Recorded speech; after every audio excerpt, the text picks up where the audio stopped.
Okay. So apparently I didn't press a button properly and it didn't say that we were live. But we've set up for the game. And so I'll go back to this screen now and we'll do my intro spiel again. Because why not? But that's exciting. We've set up. So apparently I did. Good work, team. I'll have some water actually. I might fix the aircon while I'm here.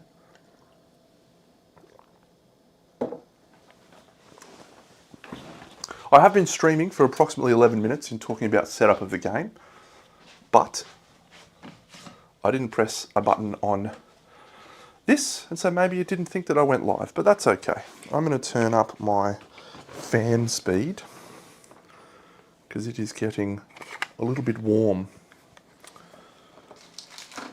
Okay, so I'll explain this game again, and if you have, for some reason you can already see that, hey Tom, so this game, I do research of new games and games that are coming out. One of my friends that I've played board games with for a long time, wonderful man, Koki, he loves dwarves. And so when this game appeared, I thought, oh, he's going to love this. It's all about dwarves. And so this is a game about unpacking the mines of Moria. But it's not actually allowed to be called the Mines of Moria. But you're a dwarf clan looking to reclaim your lost underground mountain home. Pretty cool. So I'll go over to this board, which I just set up.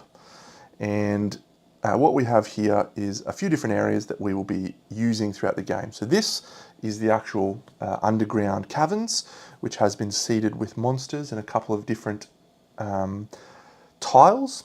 We've got rubble up here, which we'll use to try and dig out and gain some reward from. We've got monuments that we're going to build, hopefully. We've got all of these other randomized elements that we can collect, tools and what have you. And yes, so I'll go back over to this screen and I'll explain how the game works. So in this game, which is, as I said, all about dwarves, we actually have 4 dwarves and it's a worker placement game. So those dwarves start at a basic strength of 1, but as the game progresses, those dwarves can actually level up and increase in power, and that will actually allow them to take more effective actions. And we actually have level 3 and 4 as well that we can go up to. So those dwarves will be placed on these tools, are called over here, and those are our action spaces. So there are 4 starting basic actions, as well as additional actions that we can grab and add to our board, which will be generally the same or slightly improved versions of those actions up here.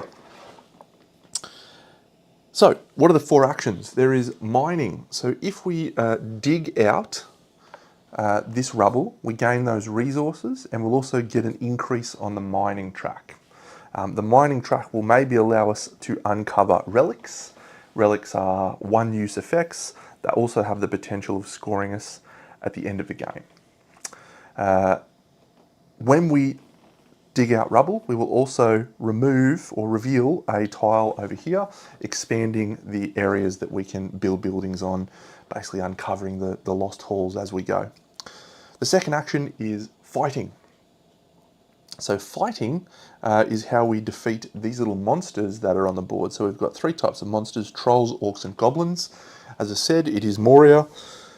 There's plenty of trolls in the dungeon. And so these little monsters, when we defeat them, will provide us with a benefit based on what type of monster they are. And that benefit is up here, based on this dice, as well as what type of monster it is. That's the second action, hunting monsters. The third action is building buildings. So we have a couple of buildings here in our forge that we can build to begin with, and there is ways of unlocking other buildings, including pillars and gates, as well as additional houses and workshops, which are these 2 buildings. So taking the build action allows us to build those buildings onto the board. Sounds super complicated. These little diamonds that you can see in these spaces here tell us how many buildings, basic buildings, are allowed to be in those little hexagons. those little spaces. And the solo opponent will break those rules ever so slightly. It will be allowed to place 2 in one square. We're only allowed to place 1 of our own.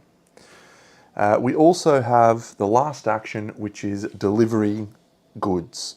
So what we do is we deliver resources to one of these monuments that are being built, which is obviously contributing to their being built.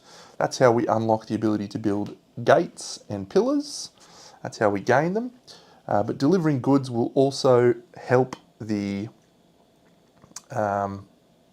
Dwarf King on occasion by overflowing resources also going to the Dwarf King. So that's good. I'm just trying to fix my aircon. Go colder. Get the fan happening. No, and back on. Yes. Sweltering down here. Okay, tremendous. So that's the 4 actions that we can take. It's simple. It's a worker placement game, but it reminds me a lot of Recall, which I played quite a few games of recently, and Recall I rate very highly. This one I think I'm going to feel pretty similarly about, but this one has a couple of differences to Recall. The theme obviously is a big one, but this one does feel a little bit less. So in Recall you tend to choose when you activate your combos and you chain these things together, but it feels a lot more based on your decisions.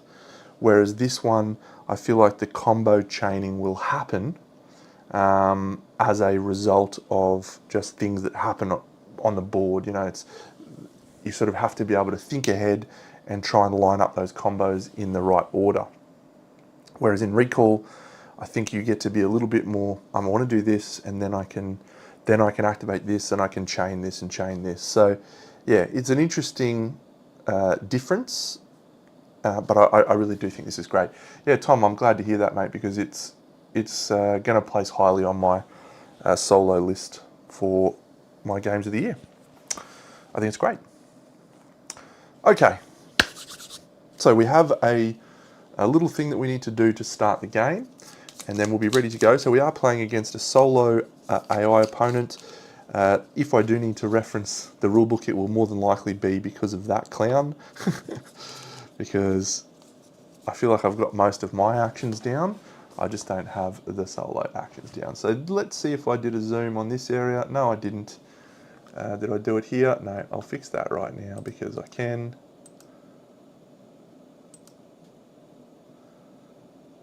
Where are you? There. Drag you down here. And we'll place you there. All right, there we go. Great.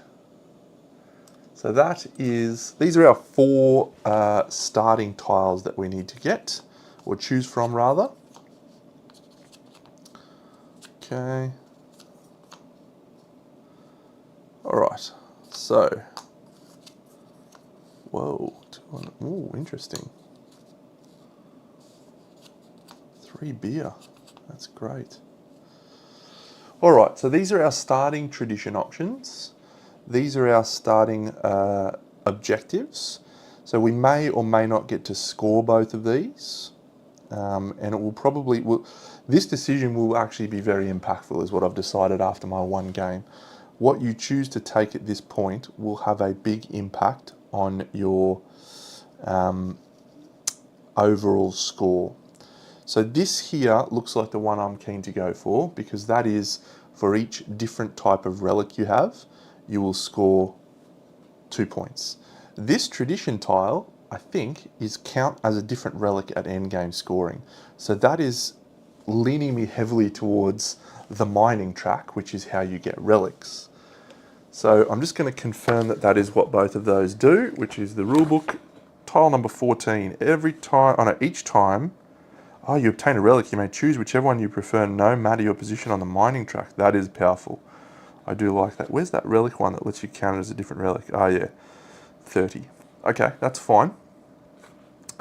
And then the scoring tiles, I'm like 90% sure on those.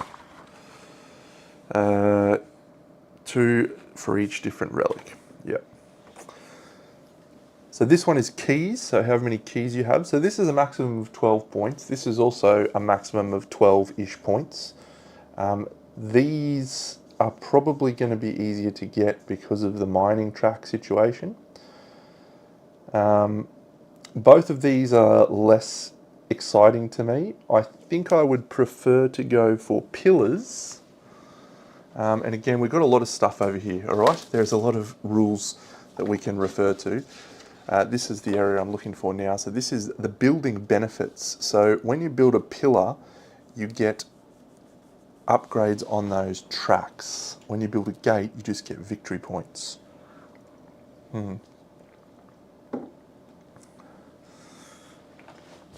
Okay, so I think I'll take pillars and relics.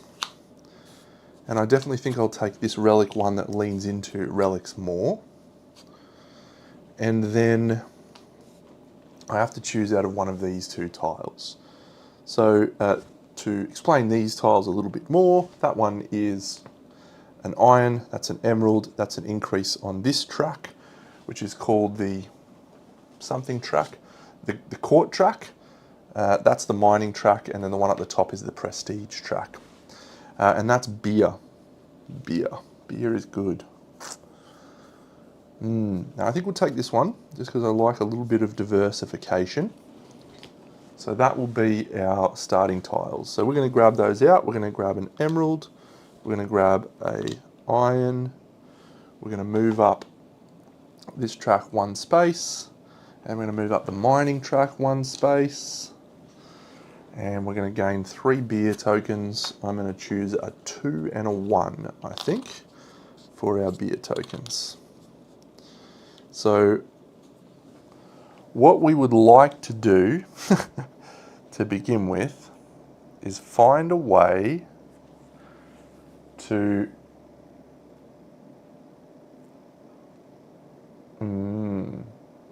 there's some really great traditions tiles up here. I don't know if I've got a zoom on those, but we've got 4 traditions tiles. This one, when you place a workshop, gain a beer. This one is anytime you use an attack action, a fighting action, your dwarf counts as +1 strength. This one is anytime you do a inlay, a jewel inlay. If it's a silver inlay, you get to do it when you build it, and you get 1 victory point if you do a gold one. And this one is you can attack trolls for 2 power instead of 3 power. So the goblins, orcs and trolls each require a different amount of attack to defeat. The goblins are 1, orcs are 2 and trolls are 3, but if you have this tradition tile, trolls are only 2, so you become a clan of troll slayers for those Warhammer aficionados out there, which is awesome. Okay, I should also talk about the scoring that we have available. So these are our tiles. So this one is if you have a pillar on gold, each gold space that a pillar is on is worth 2 victory points. And gates get 2 points for being on blue and 1 point for being on yellow, and that's era 1. Any houses on mithril veins is worth 2. Any workshops on black is worth 1. And then that one, I'm not sure what that one is. We'll look at that in a bit. I think it will have to do with those symbols. I'll read that now actually, because we aren't scoring that till the end, but we'll want to know what that means. Choose one of your pillars. You gain 1 glory for each hall that makes up the districts in contact with that pillar. For each hall makes up the districts. Okay. Makes up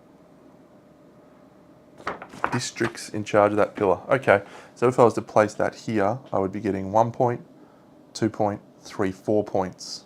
Okay, so that one's a good scoring one, so we definitely want to try for some pillars. And we've taken those too.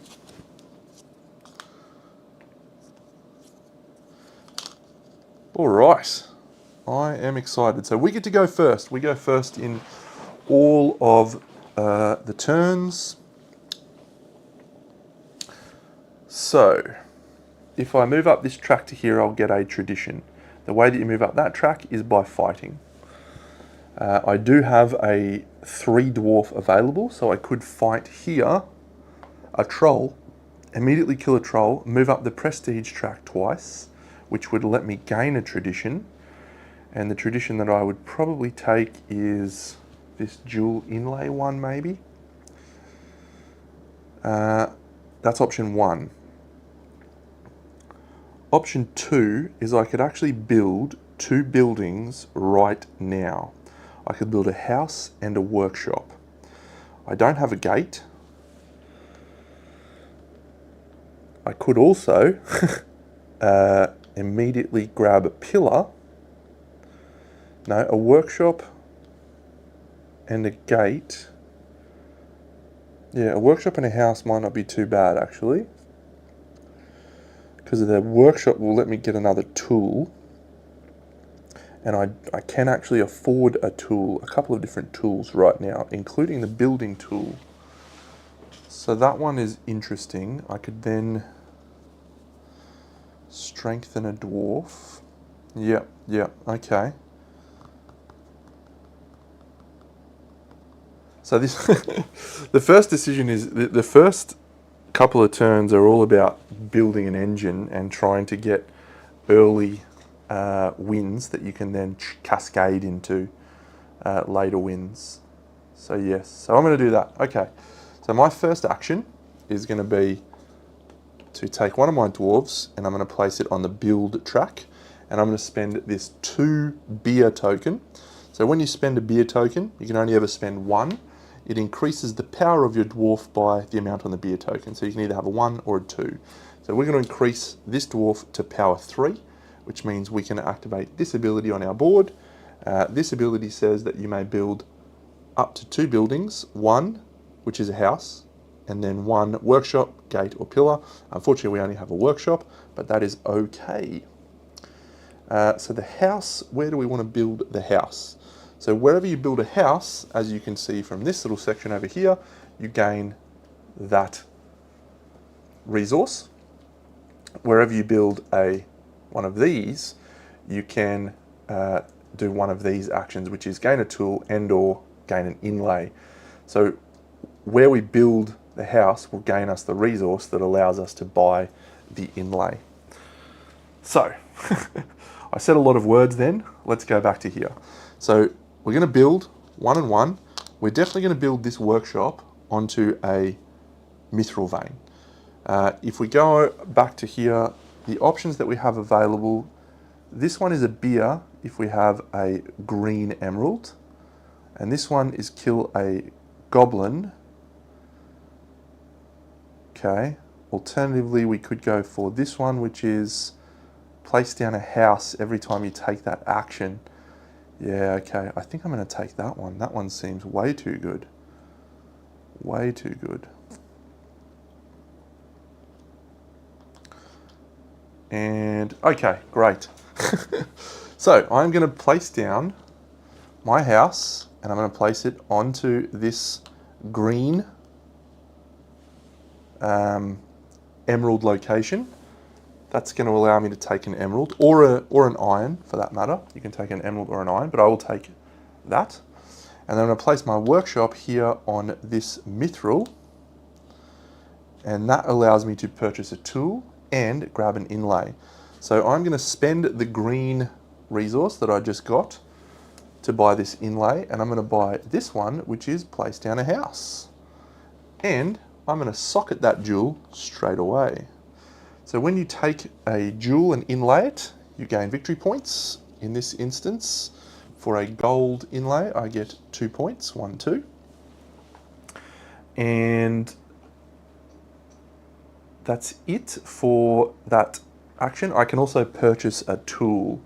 So if we look down here, these are the 4 tools we have available. I can either buy this one or this one. So this one is additional resources, but I tend to think the way that we're going, we want to be building more. So we're going to build more. That costs us these 2 resources. And we now get to place this somewhere on our board. This will do two things. It will unlock an endgame scoring mechanism. So it will either be number of different relics, number of enemies killed, number of different buildings, and number of gates and pillars that you have unlocked. So these are all very, very interesting to me. The one that I'm most tempted by right now is this one, but this one might also be good because it's going to get me that tradition tile that I was thinking of getting, and I could go for that Troll Slayer one. Oh, this is just a nightmare. Just a nightmare. Now we're going to go this one. I'm going to take this one here. So that reveals this house and this building, this workshop. And it also unlocks relics are worth additional points at the end of the game. It also lets us strengthen a dwarf. There he is. So we're going to strengthen one of our dwarves that we have not yet used to take him to power 2.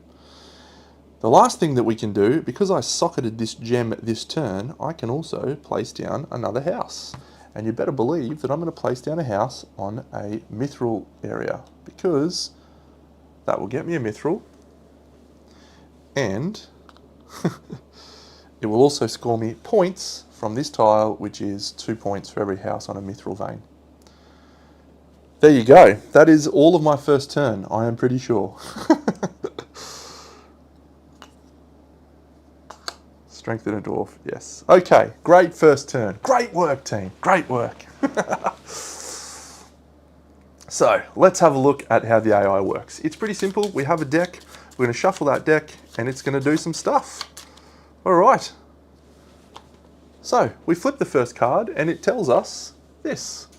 The first thing it's going to do is it's going to try and build a building. Now, as it stands right now, it does not have a pillar, nor does it have a gate, and so it is going to attempt to build a workshop. We then roll the dice. The second line tells us to where we're going to place the workshop down. So in this case, we've rolled a 1, and so it's going to place it based on this little symbol here. 1 is the first available space. It doesn't actually have that available, so it's going to try again. It's going to go to 5, which is here. It does have 5 available, and so it will build its workshop there. As you can see from this card, it will tell us that you gain the reward based on the building that you've built at that location. So for a workshop, it's going to gain a tool. Tools are worth points for it at the end of the game. Speaking of, I do have to replenish that, and I do have to replenish that. So it will, when it takes a tool, it actually takes from this deck, shuffles it, and places it on the bottom of its deck. So it has a tool, an additional tool now, which is going to be more of the things that it will do. So we know it's going to be more focused on attacking because it's now got 2 attacking tools. Okay, so it's gained its reward from that location. Then it's going to roll a dice and it's going to place down a house. So where's it placing the house? On the same spot, but you can't have 2 buildings on that spot, or more than 2, sorry. So 1 hasn't been revealed, 1 hasn't been revealed, 5 can't be placed, 2, there you go. So it places a house there. It doesn't gain a benefit from placing a house, it just places a house. And that's the AI's first turn. Done. So our second turn. The really interesting thing about this game, you only get 12 turns. So it is like Recall. In Recall you get 13 turns, and this one you get 12. Okay, I would like to try and unlock my pillar, I think. And I can do that with a level 1 dwarf. However, am I better off now at this point clearing out resources? Possibly. I could forge another tool. Yes, that's what I'm going to do. I'm going to forge another tool. Up here, I think. So when we do a mining action, which is up here, and dig out the rubble, we will get to unveil one of these tiles. So we can take the action that's on the back of that tile. So we can gain another tool, we can strengthen a dwarf, we can get another inlay, we can do this. This one lets us move up the track twice, 2 different tracks, which is tempting. However, the taking another tool does. Oh, maybe I will take this track one, or maybe I'll take the strengthen a dwarf. It's it's choice overload. This game, it's fantastic. Yeah, I think we'll do the mining right now. It's attacking next, so that's fine. Okay, yeah, we'll mine. So let's go back to our board. We're going to play our level 2 dwarf, and we are going to use a beer, and we're going to dig out some more rubble, or dig out some rubble. So did I zoom in on that rubble? No, I didn't. Okay, so I'm going to take a mithril, one of those, and one of those. So that's going to be one of each of those resources that goes onto our board. We do have a limited supply of location of stuff that we can store our resources. So we have done that. I'll refill that track now. You're not supposed to do it till the end of your turn, but it doesn't matter. I have taken out 3 tiles, and that means that I will move up the mining track 1, 2, and I will also dig out 1 tile.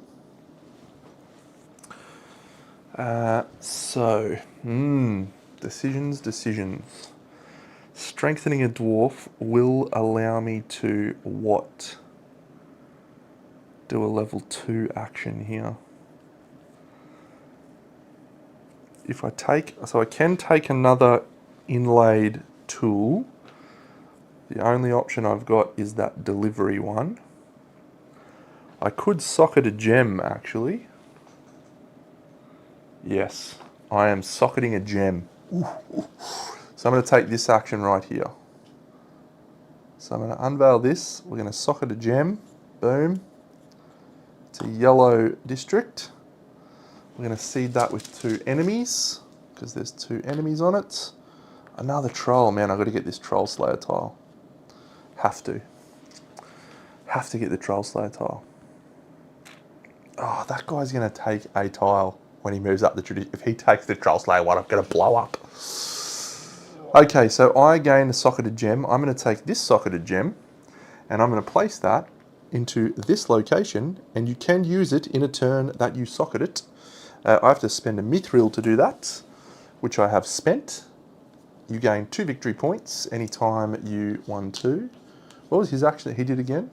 He built buildings. Yeah, he doesn't get victory points for that. Okay, so now that I've socketed that gem, I can actually take that action. So what I'm going to do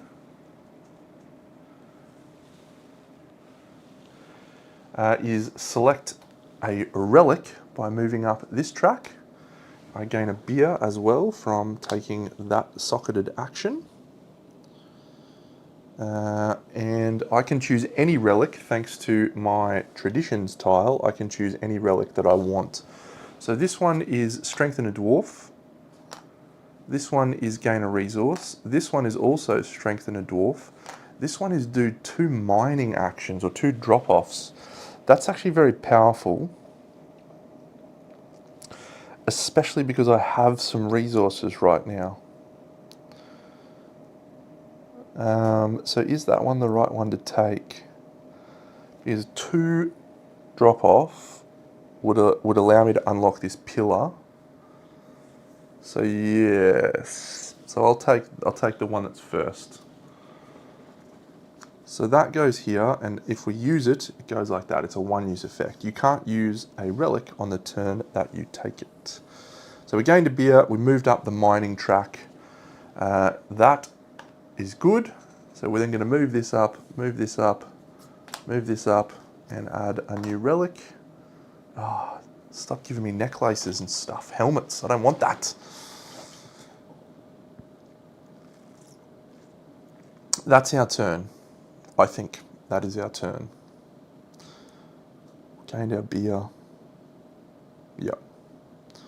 So our next action is going to be a level 2. Take out take out an orc, I suppose. Yep, okay. So we're going to do the AI. So the first thing it's going to do is it's going to roll a dice to decide the row that it's going to attack. And it is going to attack row 2. And if we look over here, row 2 is this row here based on this dice, which is great. The next thing it's going to do is it has to determine that there is either one troll or one goblin and an orc, or 2 goblins. And so that is a valid row for it. And let me just make sure I've got this correct. Choose a row, 1 orc and 1 goblin, excellent. It will defeat the first orc and the first goblin. Then it gains rewards based on the corresponding number of enemies. So it's going to defeat this orc and this goblin. That goes into its board here. And when it gains the rewards from that, it gains prestige equal to the number of enemies it kills. And then it also gains the dice.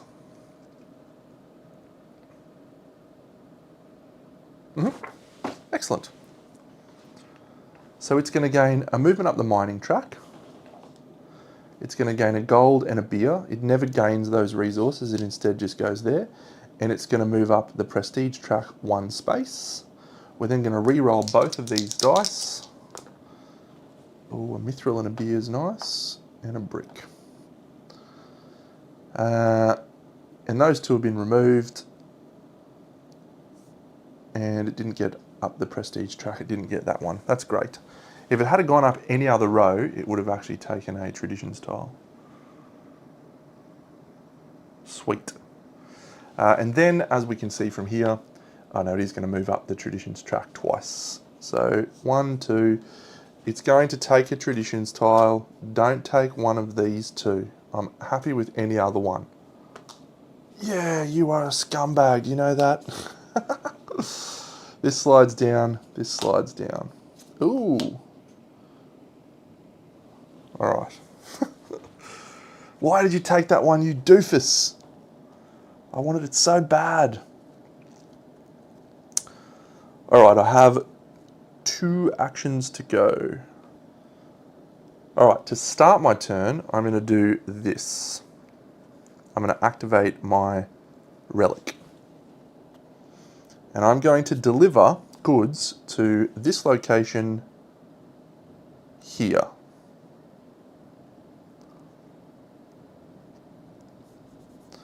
So I'm going to take a mithril and an emerald, and I'm going to drop those off. Yeah, what a clown, hey?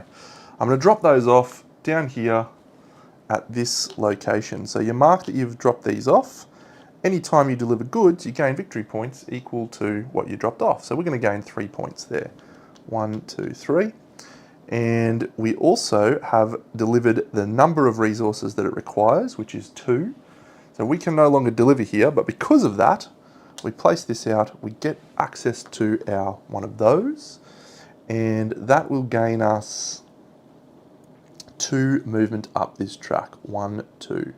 So when we reach this space, we get a king's coin. Now, this is confusing to me. Do we get it when we move up to that space, or do we get it when we move over the track? I'm going to look at this, because to me it looks like when you get on that space, because that's how all the other ones work. But I'll just make sure I'm right. Our king's coin on the track. That track's called the something track, the prestige track. When a player moves forward, obtaining any benefits shown in each space they reach. Yep, great. So I get to take a king's coin from down here. There's only really one king's coin that I want, and that's this one here. So I'll take that over here in a second. That costs me a victory point to take that one. There's actually victory point costs to those. So we don't refill that till the end of the turn, and that one does matter. But that was my relic that I've used. So now when you gain one of these, you actually get to place it here, and that allows you to unlock one of these actions. You do that action, and then each council phase, which is this fire thing, you'll gain this reward. So this is basically giving me extra strength and extra actions, which is very good, and resource. But I now need to decide if I want a relic,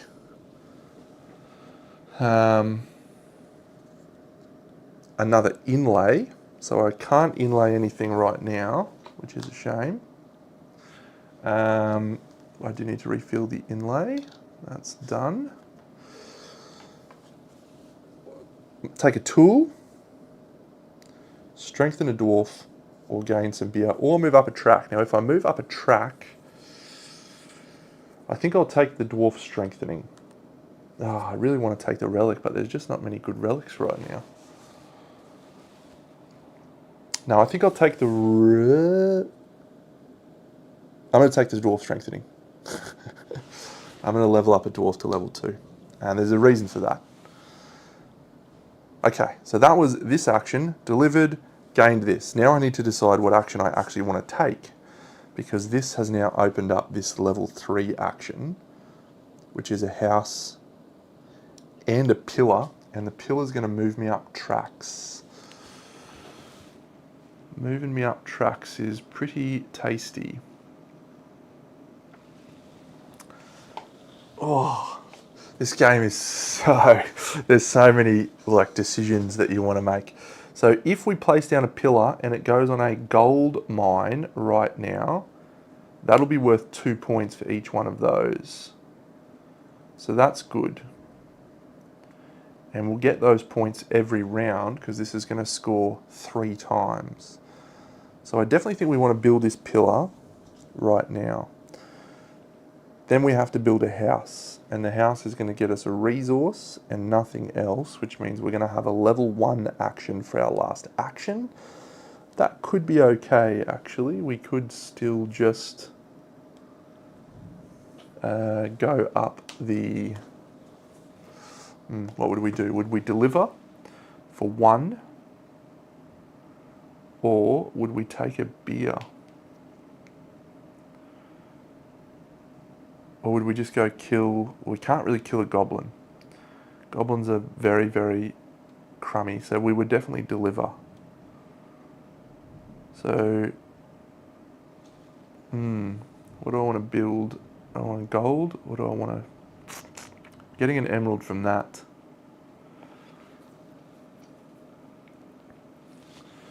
So we would move up the mining track twice if we went there, and the prestige track once.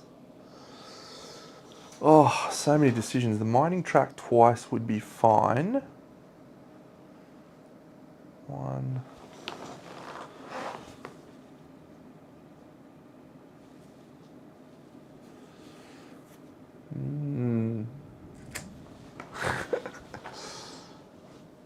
The mining track twice, or we go there, and that moves us up the King's Favour track twice.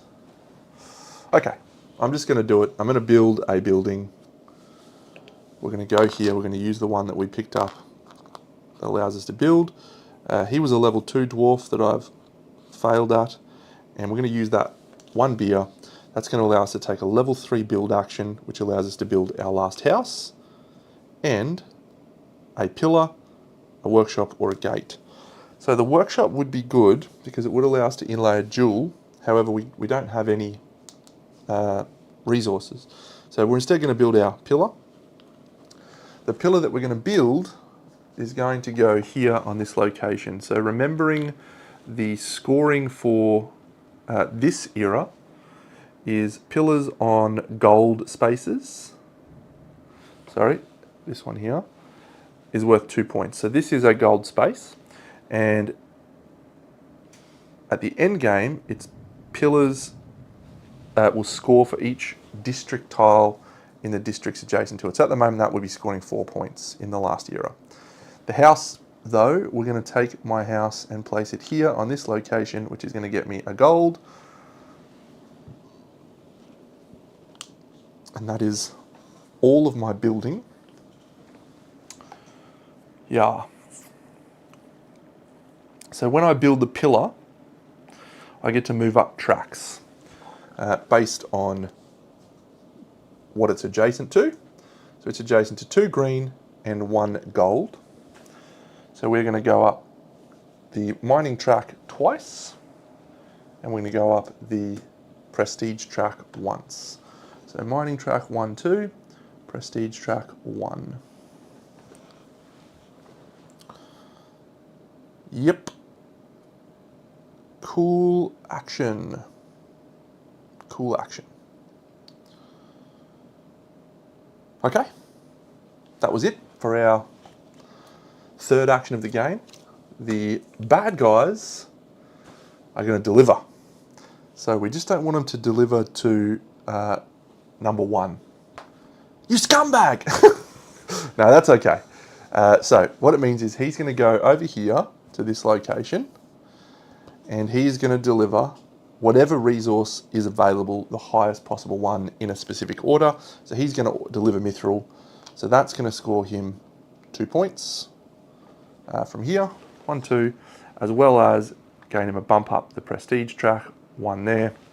And that's how he fills his thing. Because he's delivered the maximum number, he now has a pillar available to build. That is this section here, that section there.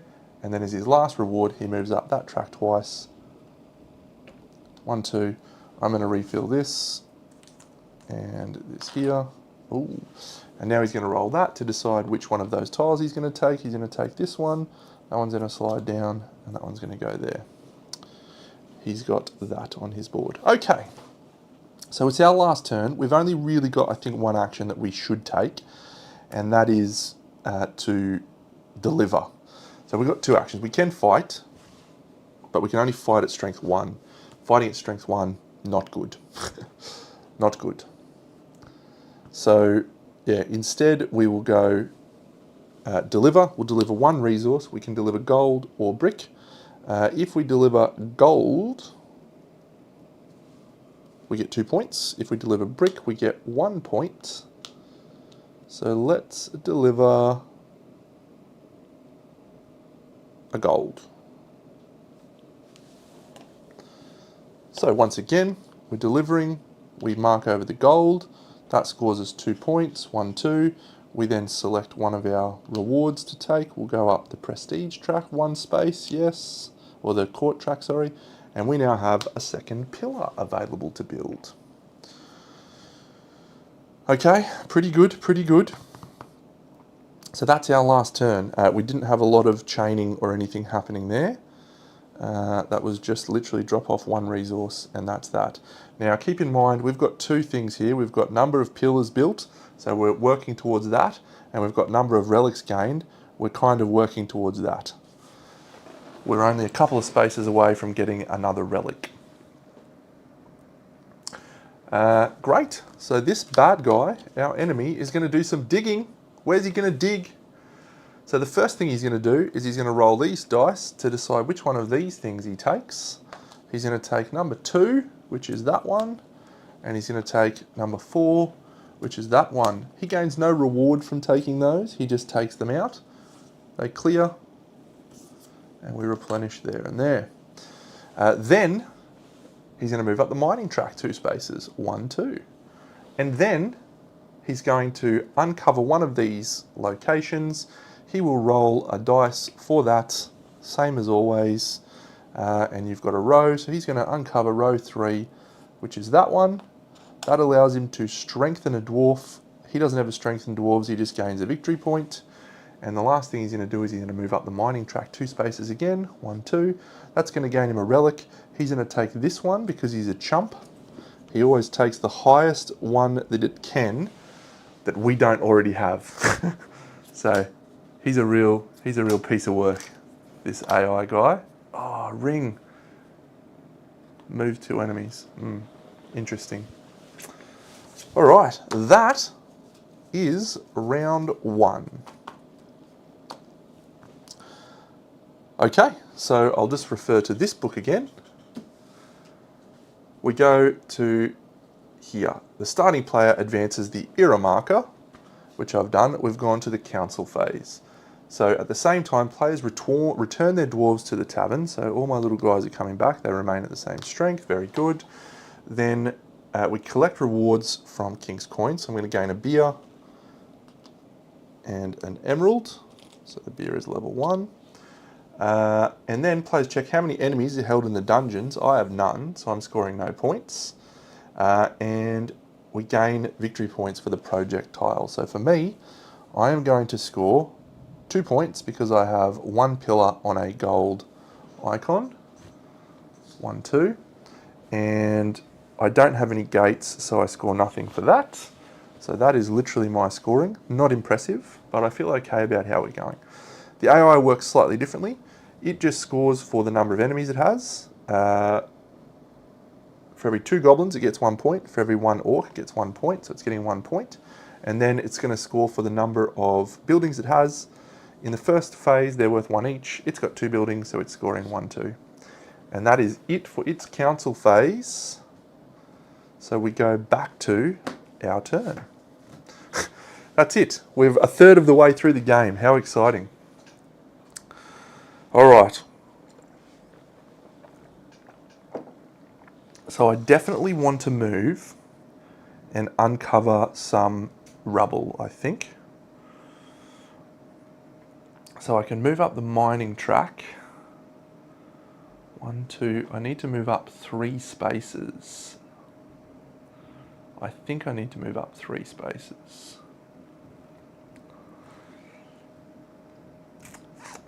So I don't really want to use my beer on that guy. So right now I have 2 resources. Oh, hang on. Yes, mining and a beer. When I use that mine. So, yeah. And which one am I going to take? I'm going to take, forge a tool maybe? No, I've already got that. Strengthen a dwarf. Yeah. So, okay, so do I want to fight some people and move up the prestige track then? Let's read what this tile 20 is doing. I'm not sure about tile 20. Let's read it. When you activate a relic, it is still used up. You may perform the action on any one of the relics available on the game board. Huh. Okay. So you can just take any relic and do one of those actions on there. That's interesting. So we do want to move, we do want to get a tradition. I really want to get a King's Coin as well. I need to move up that track 3 spaces. Oh, goodness me. Am I going to deliver right now with a level 2? Is that what I want to do? 1, 2. And then mine next turn at a 3. Yes, I think that's what I would like to do. I'm going to send my level 2 dwarf here to deliver goods. So I've got these 2. I'm going to go and deliver those goods to the gate location. The gate location. Yes, over here. So I'm going to drop them off here. So that's going to get me 2 points. 1, 2. I am going to fill up those 2 spaces. 1, 2. I'm going to cover over that and grab myself 2 points on the court track. 1, 2. And I'm going to unlock my gate. So that's fine. I got my 2 points. There's no inlaid jewel on that action, so that's all that's going to be. That's fine. Great. So what's the AI going to do? It's going to hunt monsters. Roll a dice, AI. What track are you going? There's no monsters on track 1. There is no, there's no monsters on track 6. Go on track 3, in the middle. He's going to take a troll. Hiya. Troll in the dungeon. So he takes the troll. He gains the benefit of what's on the troll, which is basically 3 points. 1, 2, 3. You also gain 2 prestige when you fight a troll, so he's going to gain another victory point from the strengthen the dwarf that he just rolled over. And then he's going to move up 1 on each track. So he's going to move up here, he's going to move up here, it's going to gain him a tradition tile, and he's going to move up here. Let's see which tradition tile he takes. He takes this one, the one that makes trolls easier to hunt. That was probably the one that I was going to take, so this guy can absolutely get lost. That tradition tile though is points. Is that place down buildings? Oh my god. Is that what that is? Place down 2 any buildings you want and gain a victory point? Tile 21. No, it can't be, can it? No, you gain 1 gold. Yeah, you gain 1 point for every 2 buildings of any type you built. Okay. So, that one's not bad for me actually. That's just going to be points. Okay, well. That guy's not my favourite right now. Not my favourite. He's going to build a pillar too. Alright, my turn. We have to re-roll that. Same one for killing a troll. Don't think we're going to be troll hunting. Okay, so now we're going to mine. We're going to send a level 2 dwarf to mine here. That's going to gain us... we're going to spend the beer, but we're going to gain a beer back as well as move up a track. So I think we might do that jewel inlay first. And we're going to move up this track that you can just see here, which is going to obtain us a second King's Coin. Okay, so if we take this one, it's 3 points. If we take this mining track one, it's 2 points. I'm taking the mining track one. 1, 2. It's not going to work for us this turn, but the council phase it will. And we are going to take a relic. It's just going to be that helmet. We're going to do this after, I think. Yeah, so we're going to do the mining first. So we have 3 to take. So we're going to take this, which is an any resource. We're going to take this, which is a gold. And I think we'll take this, which is a brick. So we got a mithril, a gold, and a brick. We have cleared 3 rubble. So that means that we get to move up the mining track twice. 1, 2. And we then get to take any one of these tiles and uncover it.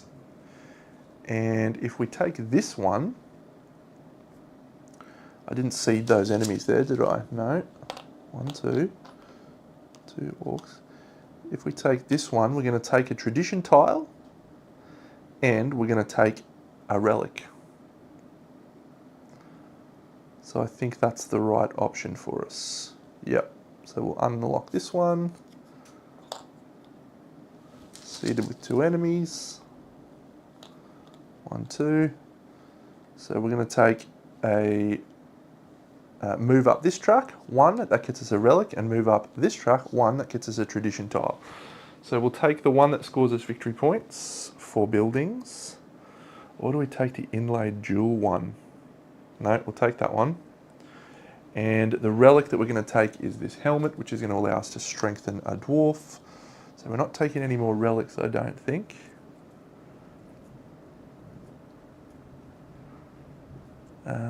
Cool. Yes, and then we're going to move up that track. We're going to take that coin. We're going to gain the beer, which gains us that. And now we get to decide which one of these actions we want to take. Do we inlay a jewel? We could inlay a jewel. Inlaying a jewel would let us be more effective at fighting. Or we could, no, we don't have any gold spots. Do we take a tool? We can afford a tool right now. We have another building tool, another delivery tool. I'd really like a mining tool, but we don't have one. We could then unlock 2 on the prestige track, which would again allow us to strengthen a dwarf, and maybe we start fighting, or we could once again just lean into the relics and score 2 on that track. I would like that.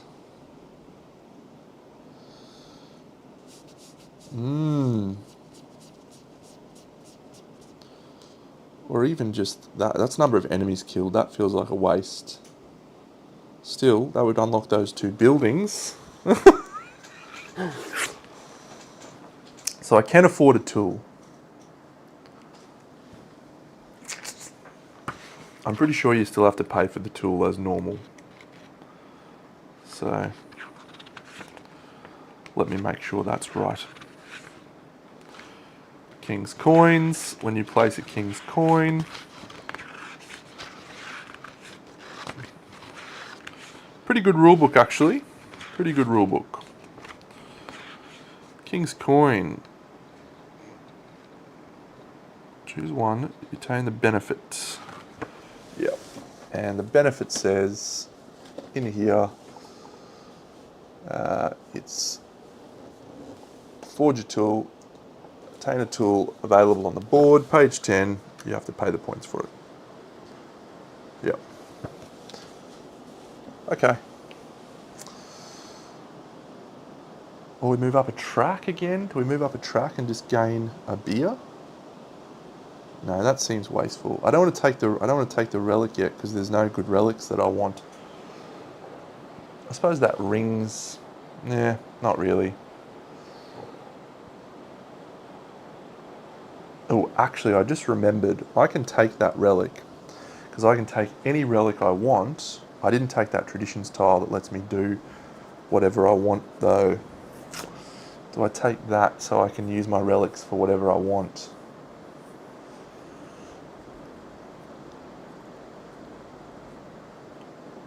Yeah, instead of the victory points one, which may be there later on, I'm going to take that relics one. So that's actually going to cost me 1 point, not 2. And I'm going to take this relic as well. So we're at 3 relics. That's great. We've done this, we've done that. End of our turn. So we're now going to refill this track. It is bucketing down out there. Ooh, what is that? Oh, that's dig out a section? Oh my goodness. I'll be taking that if you don't mind. What one do I dig out? Wow. Another king's coin, probably. Move down the king's coin track. Okay, okay, okay. Or I strengthen a dwarf. How can I do that? That's a beer. I could turn that one. Man, this game's wild. Okay, what are we doing for the bad guys? For the stupid clan of stupid heads? They're building a pillar. Where are they going to build their pillar?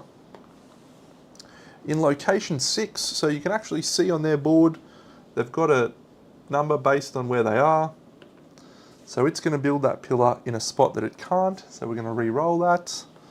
Into a 1, it cannot build the pillar there, no. 5, no, it can't because I'm in that spot, the only spot that it can build it. 3, it can build a pillar in location 3. It builds it down the bottom here. So that is its pillar built. When it builds a pillar, it gains the benefits, as do we. It's going to move up the King's Court track 1, 2, and it's going to move up the mining track 1 from its playing the pillar. Then it's going to place down a house. Where's it placing a house? On row 4, it can place a house right there. That's it. You're a stupid, stupid head. All right. Back to us for our third turn of Era 2. Okay, we do need to refill that traditions tile.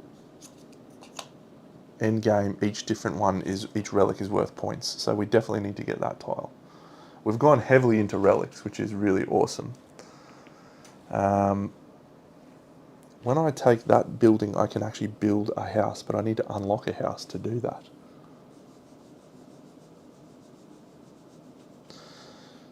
So we are going to use our helmet relic at the start of our turn to strengthen a dwarf. So we have a level 2 dwarf. And we still have this relic available, but now we can use any relic ability that we want on the board, which is good. So are we building? Probably not. Are we hunting some trolls?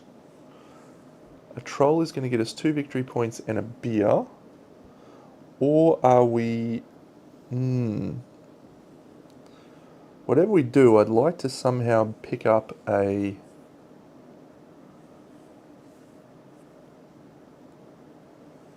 I'd like to somehow pick up a tool. I don't think we can pick up a tool this turn. That can be okay though, because we will be able to pick up a tool. Okay, what I'm actually going to do, I'm not going to use that one. I'm going to keep my dwarf at level 1. Instead I'm going to use this one, but I'm going to choose to use this ability here, which is to uncover a tile. And I'm going to uncover this tile. So that's going to allow me to forge a tool. There are 2 enemies on that tile. Ooh. A goblin and a troll. The tool that I'm going to forge is going to be this drop-off carts ones. Nope, it's going to be this building one or this building one. We'll take this building one. We'll take this building one. 1, 2. So now we get to place that on our board somewhere. So if I go here, I get a house available and I get a workshop available, and that also gets me 2 beers. So I'm going to be able to use my strengthen next turn as well, which will be nice. It will be nice. And then I'm going to fight a troll. Yep. So do we go there? I fight an orc. That's just such a waste because I'm not scoring many points from that. Because I haven't done any fighting. None of my stuff's leaned into fighting at all.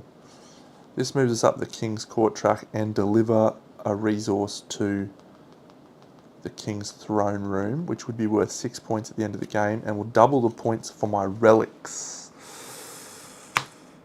I'm going to go here because I want that house, and I'm going to place that there, which is going to gain me 2 beer. I'm going to take a 2. And so that was from using that and uncovering that there. And now I'm going to place out a building. I'm going to use a level 3 dwarf to do that.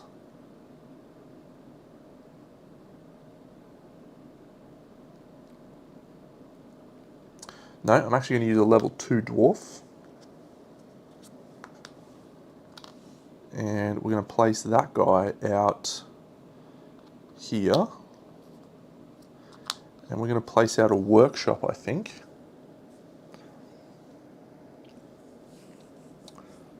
We can't quite place out our pillar because they're not uncovered. The house I get to do for free here, so I don't want to do that. I could do a gate, I suppose. A gate just gets you straight points.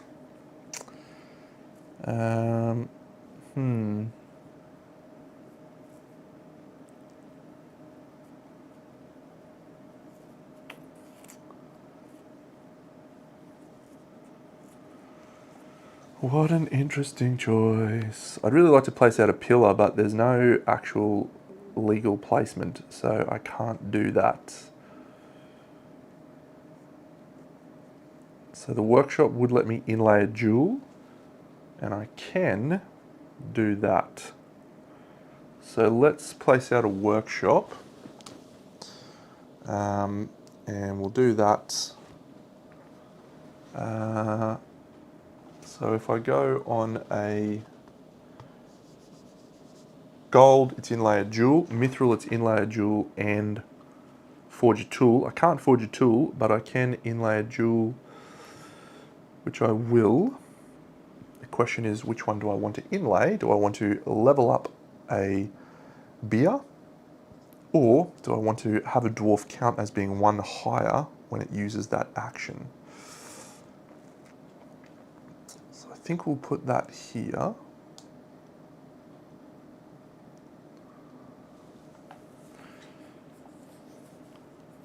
We need this guy to start chomping down enemies. Keep chopping, buddy. That allows us to inlay a jewel. I'll spend my gold and I'm going to inlay this gain a beer. No, we'll inlay this gold one.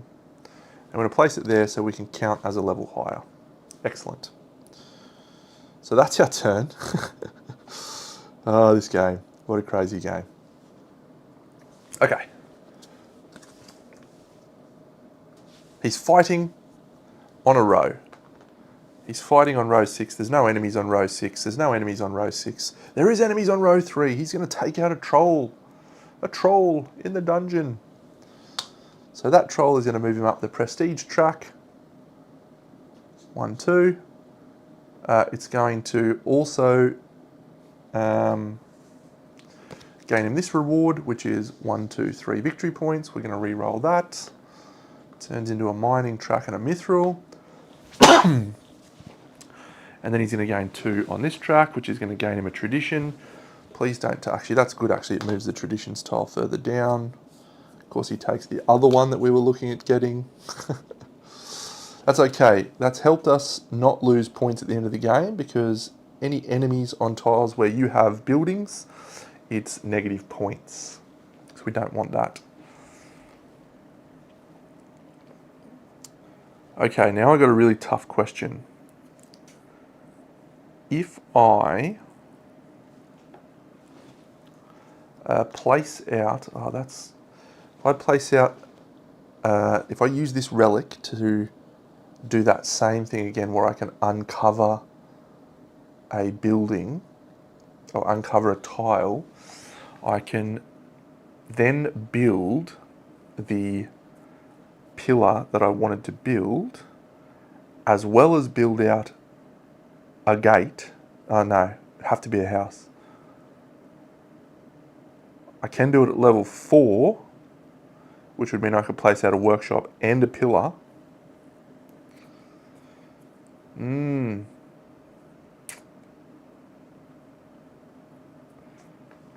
That one's a waste, so it would have to be that one.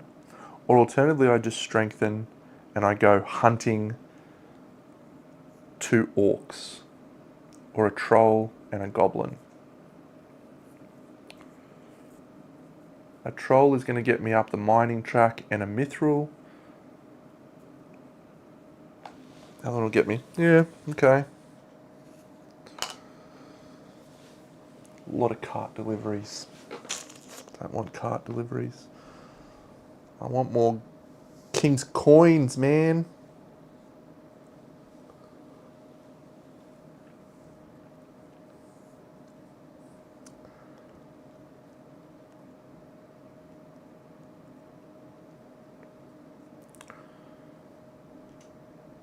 Strengthen a dwarf seems like the wiser use of that.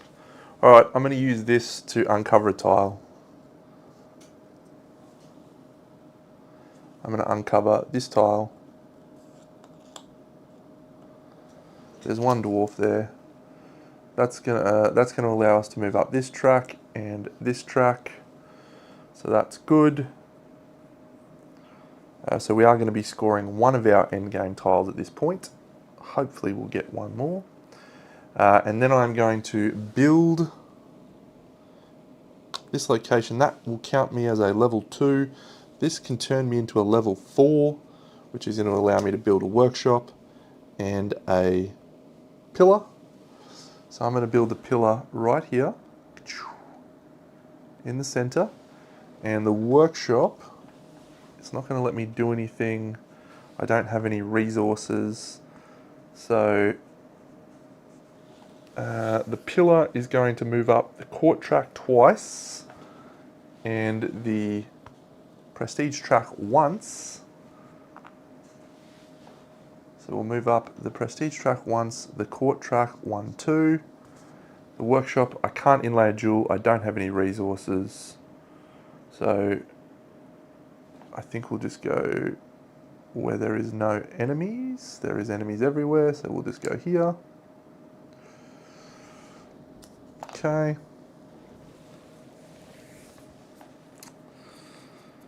So the traditions tiles are really interesting. What they do for your turn, your game is really, really good. Okay. We're very close to getting another king's coin, so I'd like to do that. Excellent. All right. So this guy's going to dig. He's going to dig out 2 tiles. The 2 tiles he's going to grab is tile number 4, which is a mithril, and tile number 6, which is an anything resource. He does nothing with those. He's just a pest. Then he moves up the mining track 1, 2. That's going to gain him a resource. So it's just going to, a relic I should say, he's just going to take that one because we have all of those. Okay.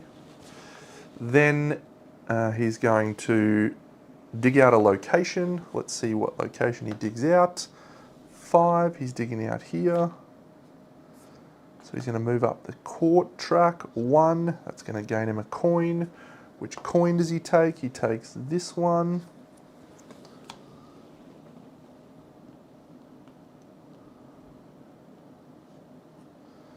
And then he's going up the mining track 2 more. 1, 2. What a guy. What a top class guy.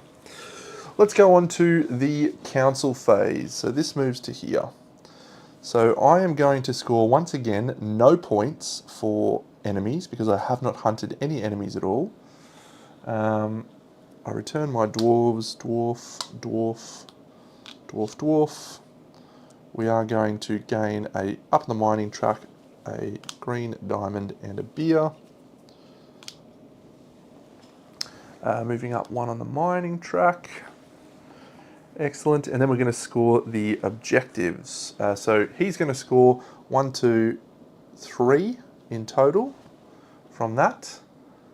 Having 3 enemies, 1, 2, 3, as well as scoring for 1, 2, 3, 4 buildings, 1, 2, 3, 4 buildings. Excellent. So for us, every pillar on a gold is worth 2 points. So we've got 2. So that's 4 points. 1, 2, 3, 4. And every gate, we haven't built any gates. Every house on a mithril is worth, oh, that's worth 1 on, okay, I'm putting that there because that's actually worth points for that. Yeah, so that's worth 1. That's worth 2, 3. That's worth 4. So we're getting 4 points for that. 1, 2, 3, 4. So yeah, that's not too bad. We're going to score that again next turn, and we can potentially increase that again, which would be awesome. And then in the last one, we're going to score some points for contiguous things, which will be nice. We're going to score some big points for that, actually, because we've got 2 of those things out. Okay, that's it. What did he kill? He killed a troll. Yeah, we re-rolled that. We're into the last era. As quick as that.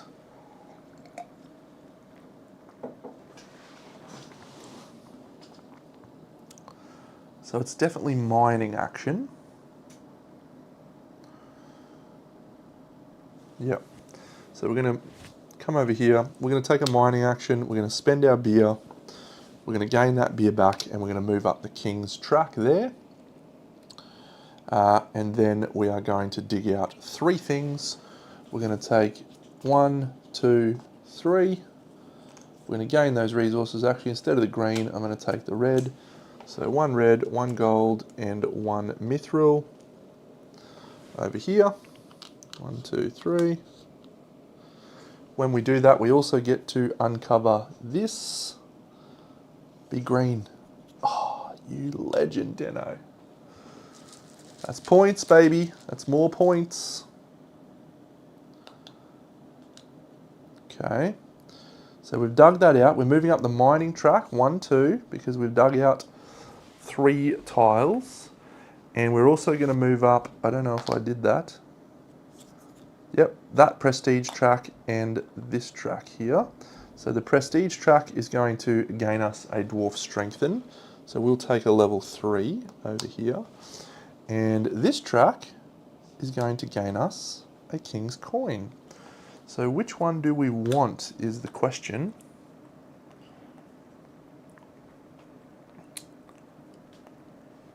I need to slide those down.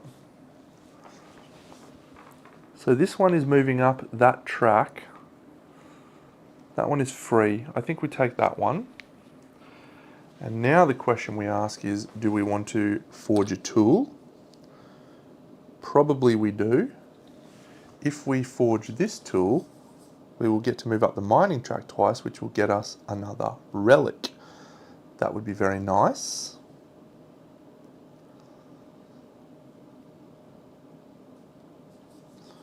However, this is probably better for us because this is scoring points for relics, and we should be able to get up the mining track in another way. And the traditions track will allow us to take this tile, or the prestige track, and that tile I'm almost certain is the one I was thinking it was before, which is it counts as a different relic 30. Yeah, it counts as a relic whatever type you do not have. So I think that is probably the best option for us. If we forge a tool. So we're going to forge a tool, taking that king's coin. We're going to spend so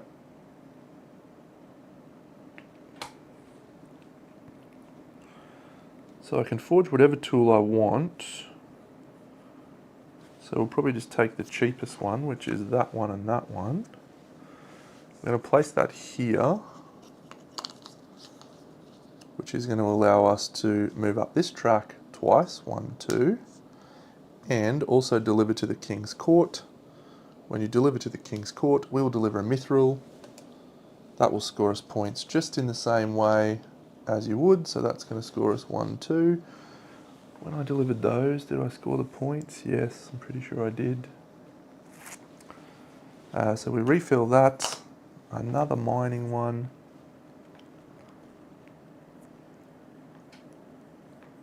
And we have a beer. So we have a level 3 dwarf ready to go out hunting. Wow, wow, wow, wow, wow.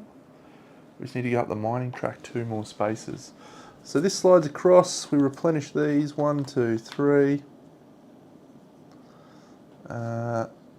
Those guys going there. All right.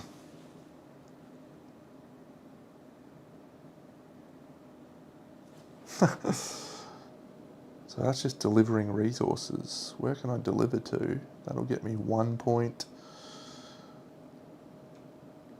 I mean, it's probably a time to hunt some monsters, I think.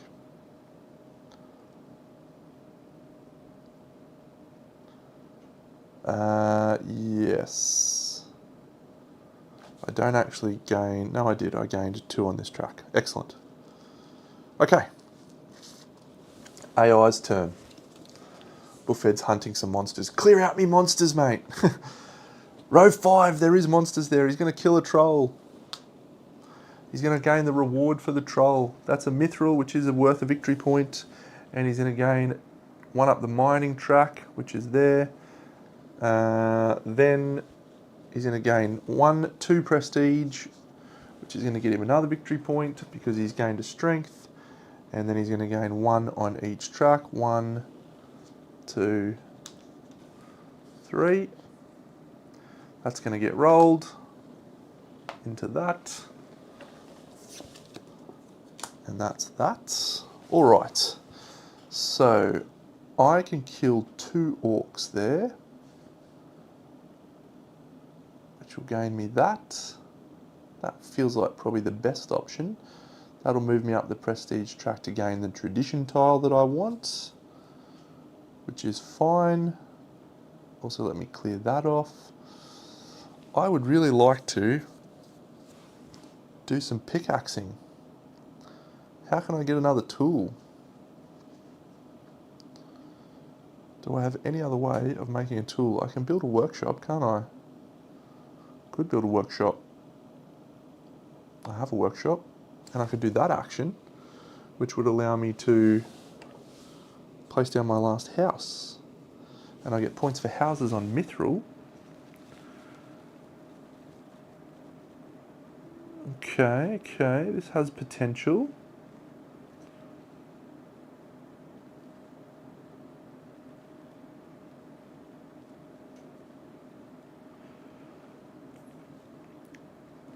Let's kill those two. I'm building a lot of buildings, that's my problem here. So if I build a workshop, I don't have the resources to make that tool. But I will get resources from killing. Okay, we're on here. Yeah, let's do it, Deno. So I'm going to hunt down some goblins and orcs. So we're going to go hunting with our level 3 and this +1. So I'm going to hunt 2 goblins, and it's going to be these 2 here. That's going to gain me a brick. And I am going to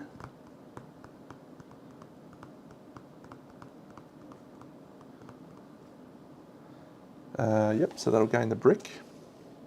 And I'm going to hunt down an orc. And the orc that I'm going to kill is this one here. And that's going to gain me a mithril and a beer.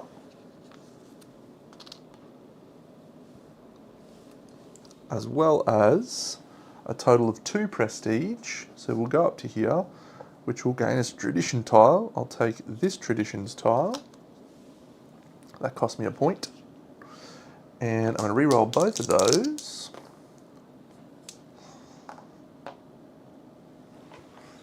And I think that is that. Yes, it is.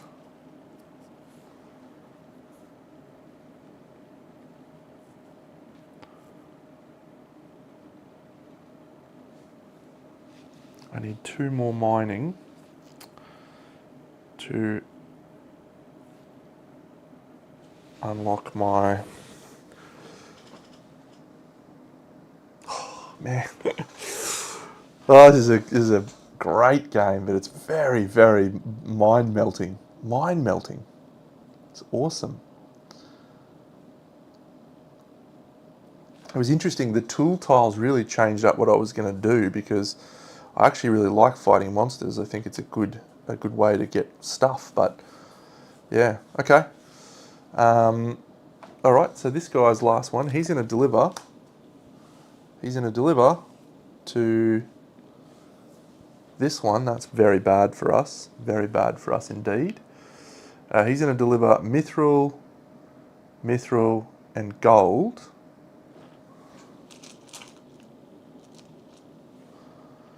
Mithril, and gold. We're not delivering there. Oh, yeah. That's going to unlock his gate. That's going to score him 6 points for that. 1, 2, 3, 4, 5, 6. And it's also going to score him 2 on that track. 1, 2. And then he's going to also place that down and go up 3 on that track. 1, 2, 3. Which is going to get him 1 of these. And he will roll for that. And he rolls this one. And he takes that one. Another one of these there. Okay. Yeah, that's not really great for us, but what can you do? So we have 2 actions left. He has 2 actions left. His last 2 actions will very much depend on what is on top. Oh. Alright, done. I'd like to inlay a jewel. Okay, so I've got a level 2 action, and I think the action that I wanted to take this turn is building a building. So I will go here, and I'll build a building at level 2. So that is going to be a workshop, and then I get to build a house. So the workshop, I want to do what? I want to gain a tool. And to do that, I need to build that on a emerald or a mithril. If I do it on an emerald, actually, on a mithril, I can, this gets points for being on a mithril as well. So whichever way I go, we're putting a house on one of those, and we're putting a workshop on there. That's going to allow me to take a tool. I'm going to take this pickaxe one, and for that one, I have to spend those 2. And I need to place it on one of these things. So if I go here, I'm strengthening my dwarf, and I'm getting points for buildings in districts. So I definitely think that's the one we want to take. Even though this one lets me move guys. No, that one's going to be worth more points. Yeah. And then we get to inlay a jewel by spending a gold. And so the one that we can inlay is that one or that one. And I think we'll inlay that one, and we're going to inlay it right there.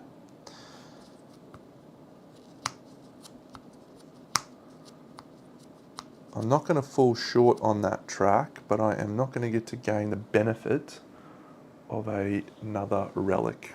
Okay, so that's that. When you inlay a jewel, you gain points. I missed that once before, so I'm going to give myself 2 extra points because I definitely didn't do that last time. So you get 2 points for gold and 3 points for a silver.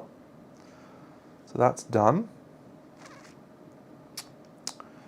And I'm going to score some good points from my endgame scoring, I think, but we'll see if it's enough. The AI has got quite a lead on us. The AI is going to hunt monsters. Oh, he's doing it twice. What a legend. Okay, he's hunting row 4, which is the middle. He is going to select that troll. He's going to kill the troll. That's going to get him 1, 2 points from that. We're going to re-roll that. He's then going to get 1, 2 points there on that, which is awful. And then he's going to get another 2 points on that, which is going to get him another point. He has just pumped this fighting track. What a guy. All right, my last turn of the game is going to be this pickaxe. I'm going to dig for 1. I'm going to kill an orc. The orc that I'm going to kill is going to be this guy. So when I kill an orc, I get a beer and a victory point. So a beer and a victory point. And I'm going to dig for 1. Oh, I had to spend that. I'm going to take an anything resource, and I'll take a mithril because I can. When I dig for 1, I move up this track once, which is excellent. And then I uncover a location tile. So this one would let me move up both of those tracks. That'll get me a relic, but that's not quite going to get me to... How many have I got? 1, 2, 3, 4, 5, 6, 7, 8. I need to get up that track once more. I'm going to fall short by 1 point. You scumbag! Or do I take a coin? I could take a coin. Could take a coin. Or I could kill another bad guy.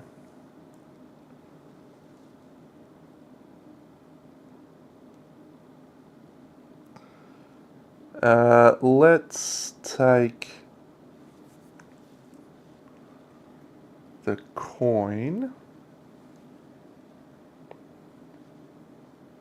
and move up a track. Yes, we're going to take that coin. So sorry, we're going to flip this and hope it's a yellow. It's not a yellow. I'm not going to bother seeding it with enemies because it's not going to matter. I'm going to take that coin. I'm going to place it there, which is going to allow me to move up a track I'm going to move up that track once, and then in the thingy phase, that's going to move me up that track as well. That's exactly what we needed. That's good. I don't know how we're going to go for scoring here, but we will see. We will see. That is my last turn. And he's fighting again. So where's he fighting? What row? He's fighting in row 5. That's here. There is a troll. He's going to kill the troll. Once again, he's going to gain a mining track buff. He's going to gain a mithril, which is worth a victory point. Man, the amount of trolls that we pulled out have benefited him more than anything else. Then he's going to move up the prestige track, 1, 2, and he's going to move up that one for 1, which is going to get him another point, that one for 1, which is going to get him a relic, and that one for 1, and that is his game over. So we go on to the final council phase, and he's done a lot more fighting than he has building, so he scored a lot of points from that. But let's have a look at the final council phase. So we return our dwarves. Well done, little dwarvies. And then we're going to score each of these. So we're going to move up that track once. Not worth any points, doesn't matter. The mining track, that is going to matter because that's going to allow us to take a relic. And if we have a look over here, we move up to there, we can take any relic we want. This glove, we have no gloves, so that's going to be a 4th relic type, which is great because we're scoring double for those, which is great. And then we're also getting to move up, we're getting a beer and a emerald, which is fine. And we're moving up the prestige track, which is going to get us that, which is going to get us a strength and a dwarf. Shouldn't matter, we just did. And that is all of the King's Coins rewards. Now we are holding 4 enemies, so we're going to get 1, 2, 3 victory points for that. 1, 2, 3. Unfortunately, this guy is going to get 1, 2, 3, 4, 5, 6 points for that. 1, 2, 3, 4, 5, 6 points for that. What a scumbag. We have enough keys to stop them from running away, so that's good. Now we move on to the era scoring. So I'll do him quickly because he's 2 points per building and he's only got 4 buildings. That's 8 points. 1, 2, 3, 4, 5, 6, 7, 8. And now our scoring should be reasonably good. So pillars on gates, we know that's 4 points. 1, 2, 3, 4. So we didn't build any more pillars and there's no more gold revealed. Houses on mithril, I have 1, 2,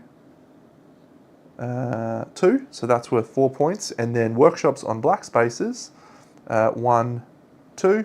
So that is worth 6 points for that. 1, 2, 3, 4, 5, 6. And then this one is, I'll make sure I get this right, pillars adjacent to contiguous districts. Is that right?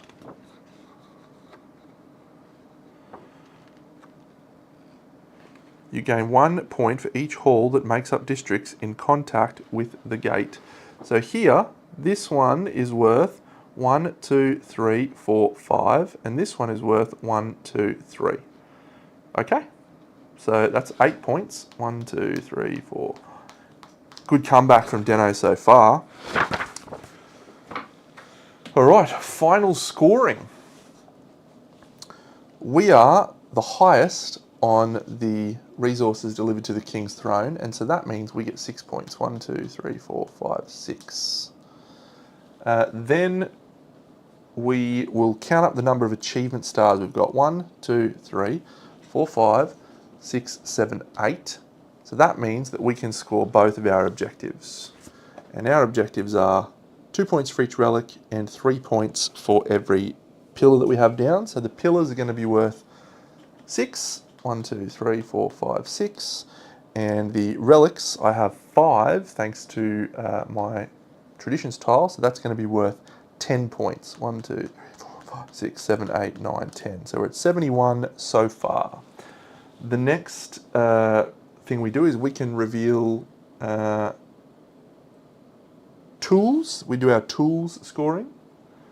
And so every relic that I have is worth 2 points because I have 2 tools here.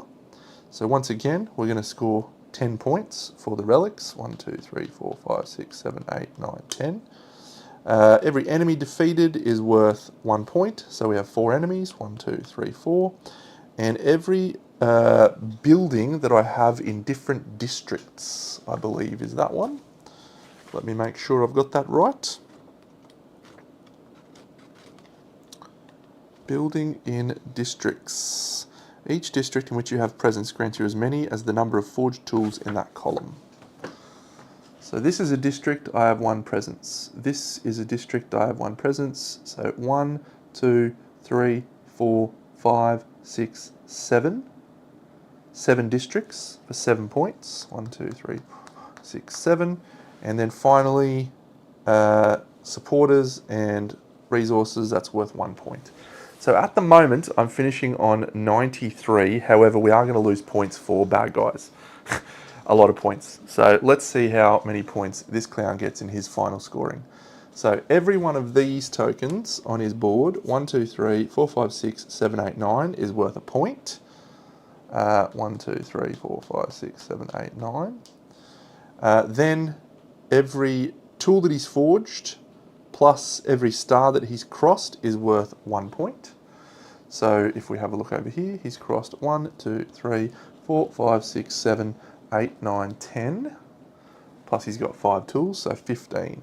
1, 2, 3, 4, 5, 6, 7, 8, 9, 10, 11, 12, 13, 14, 15. We might have just held on. Come on, Deno. So I lose 2 points for every hall where we have presence and at least 1 enemy is present. So I'm losing 1, 2, 3, 4, 5. 10 points. 1, 2, 3, 4, 5, 6, 7, 8, 9, 10. Victory! Yes! 83. Come on, Deno. 83 plays 78. Pop that in the app. Popping that in the app.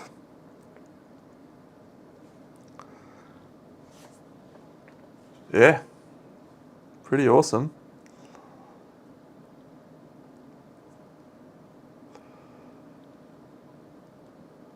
So I tell you what, I really, really, really like that game. It is harder than it looks. 83 plus the automa scored 78. It's a good score from that. So out of interest, the automa's best score that it scored in that was 78. So that's its best result. In the last game I played, which I think is interesting to observe, it scored 75. So the easy automa is probably going to score between 75 to 80 based on my 2 games and the level of scoring. And you do tend to see that with automa and how it scores, how it goes. But I definitely found the specific tools that were drawn out to really impact my decisions. Like I wasn't planning on building as many buildings as I did, but because I just had multiple tools that were building, yeah, getting out all my houses was crazy. It's just a shame that I couldn't get more contiguous districts here. Like if this one was green, yeah, see that, if I'd gotten that flipped over, that would have gotten me an extra 1, 2, 3 points there. And again, the timing of where these are out, like if this was at the top, that would have been a lot of points for me instead of at the bottom, because I got pillars out basically very early. Yeah. I was contemplating racking up for a second one of this. How do I feel about that? Because the game itself only really took about an hour and 20. Yeah, we'll do it. We'll do it. Let's roll on, Deno. Let's enjoy some Covenant while we're here. Let's see if we can learn anything from that. I appreciate Tom's got a work day ahead of him, but Surely we can afford a little re-rack.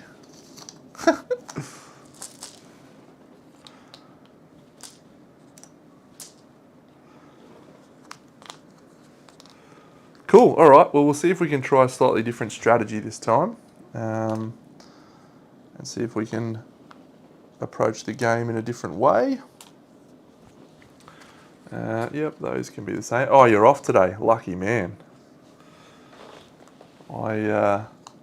Yeah, no, it's obviously evening for me, so that's all fine. Got to go to the gym tomorrow morning as well. At 5:30, we go to the gym on a Friday. When I say we, my girlfriend's decided that that's what we're doing. So pip off to the gym. Bully for me. Okay, pillar, workshop, gate, house. Yeah, it'll definitely, you'll notice a very big difference in the scoring or the stuff that I approach based on the starting tiles. The starting tiles make a big change for, yeah, what we do. Enemies, buildings,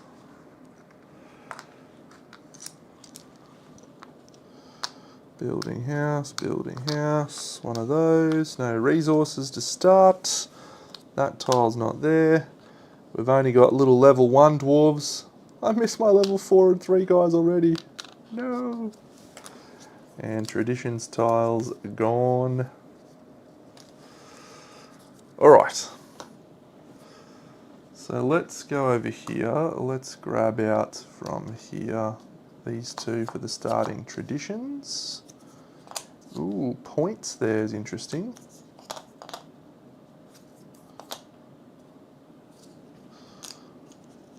Okay. Let's grab 2 level 2s. 2 level 1s. So that is, every building's worth 1 point. Pillars and gates are worth 2. Each tradition is worth 2, so that can be worth a maximum of 8 points. Strength on your dwarves, that one could be quite a good one to go for. And starting tiles, we will flip those and have a look at those in a second. Let's grab some new scoring tiles. 1, 2, 3. We'll shuffle those up. 1, 2, 3. So in the first era, we're scoring for workshops built on emeralds and houses built on blue tiles. Okay.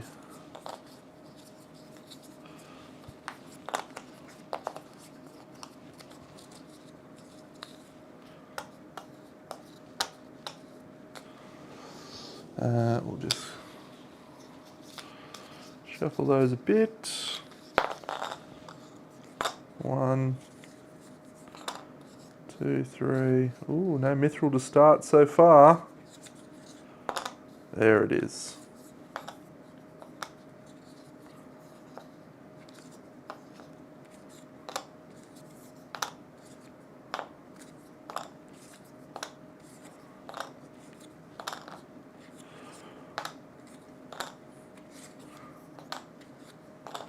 Okay. Good work. All right, I just need to shuffle up that.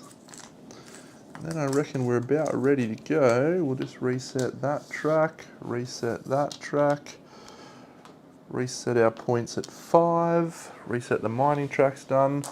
We'll roll those.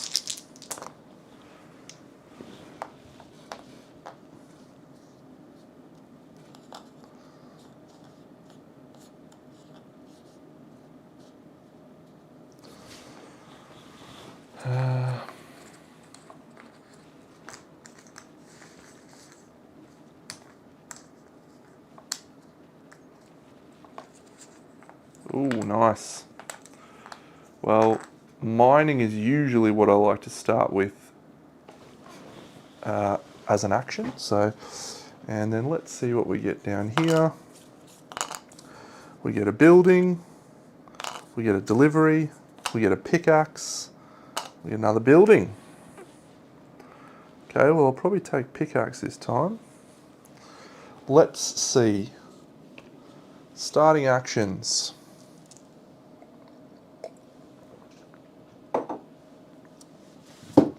Alright, so that traditions tile is during each council phase, you score 1 for each relic you hold. Okay. 28 is you ignore any costs when you receive king's coins and tradition tiles. That's quite useful. Take whatever one you want. Okay. I do like relics.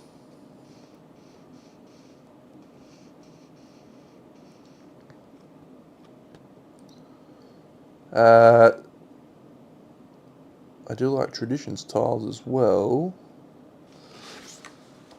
So this one here is going to be worth, you know, maybe conservatively you've got 1 relic, maybe 2 relics by the first era or not. And then that progressively gets more points. So let's say you've got maybe, I had 4 or 5 relics. So you're probably getting about 12 points out of that. If you wanted to take traditions tiles from the top sections and you use that ability maybe every time, particularly on the king's coins actually, then that one is maybe worth probably that, roughly that amount in not negative points. I think we'll take the relics one. I think that one's the one we have to go then because we're taking the relics one.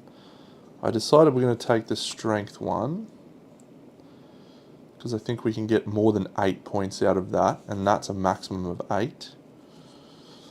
And then I think we take the buildings because just any buildings is worth points. Sure. So we'll start with a 2 beer. Just need to seed the monsters.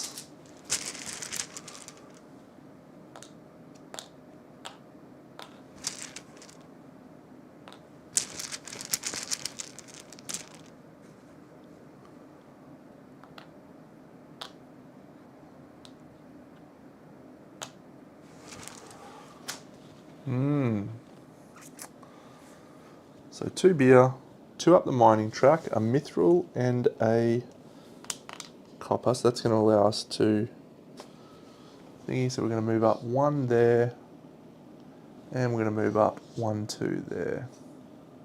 So we just need to get up 2 more spaces on that track. Okay, that's it. So I'll shuffle this deck. So we may not have a attack on top. No, indeed, we have a mining on top. And here, oh, we have a delivery on top. Okay. So our first action in the game can be a level 3 carving up. But if we do that, then we're giving up a resource. So probably we want to take an action that is... So am I better off taking 2 level 1s and getting an action elsewhere that will strengthen a dwarf?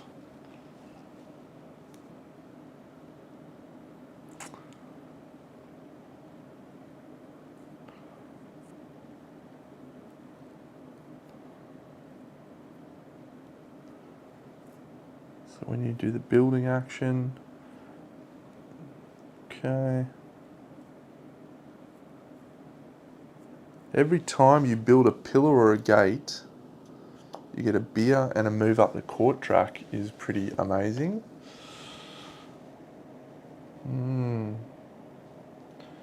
Do I go kill a troll?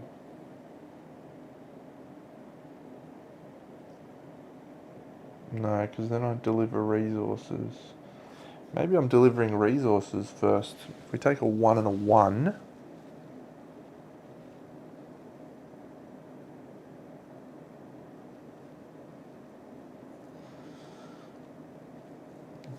if I deliver, I want a tool. Irritating. So there's no easy way to get a tool at the moment.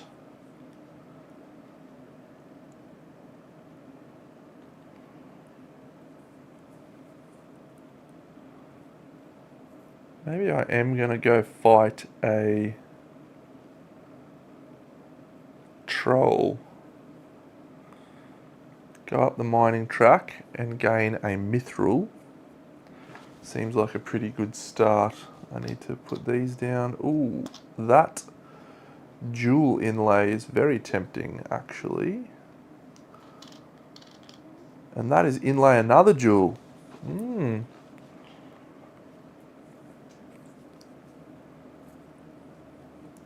Yeah, I do think that this early part of the game is a really important decision time. So if I deliver right now at a level 2, I will grab 2 spaces up the court track, which does not get me a tile, but then I could mine and I could uncover that as my next action at a 2, and that would then let me take that and a relic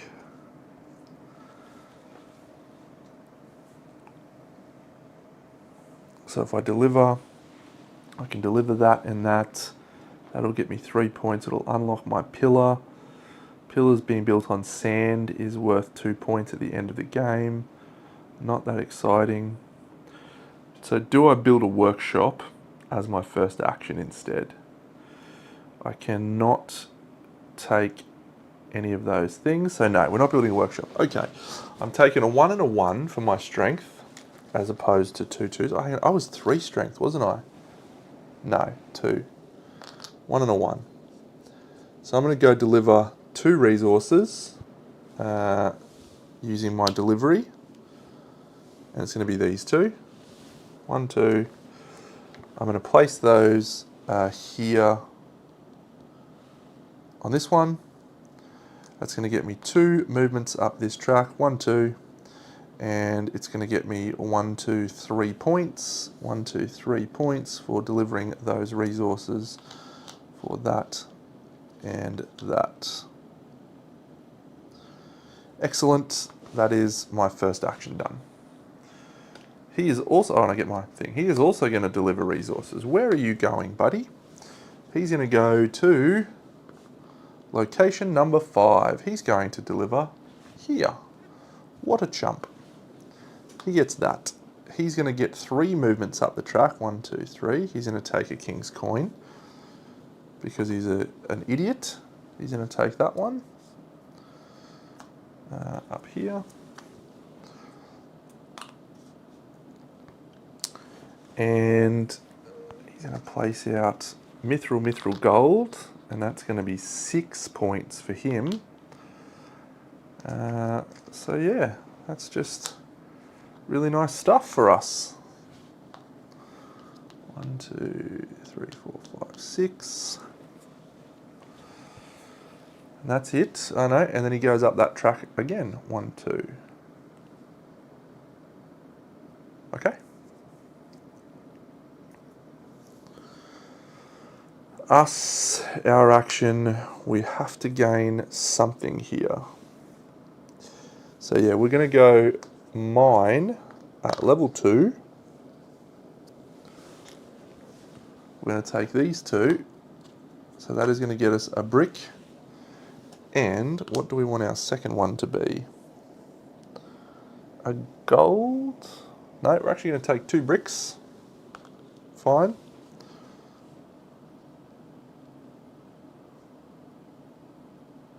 No, I think we'll take a gold because I want to get that building one again, maybe. That building one. Because I can take this traditions tile, which makes my building actions more effective. Yes, okay. Too many good options. Too many good options. So I've done that. That moves me up the mining track 1. And it also allows me to uncover a tile. This is the tile for me. There's only one bad guy on it. It's a troll. However, uncovering that tile moves me up here and here, which gains me a relic and a tradition. No, king's coin. So we're going to take that king's coin, and the relic that we can take is either socket a gem or gain a strength. I think we will take the gain a strength, given that that is points. G'day, Whaley. How are you, buddy? Okay, so that was a good turn. We get a benefit from here. So do we take a second relic? Do we socket a gold gem now, which would allow us to socket again, but we can't do anything with that? Or do we take another tool? We take that tool right now.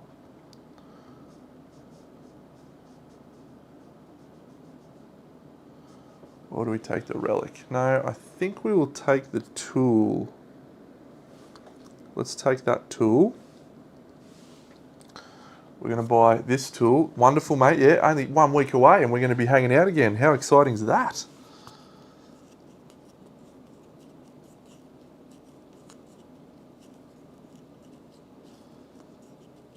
So I'm tempted to unlock this and get more storage capacity, but dying out for storage.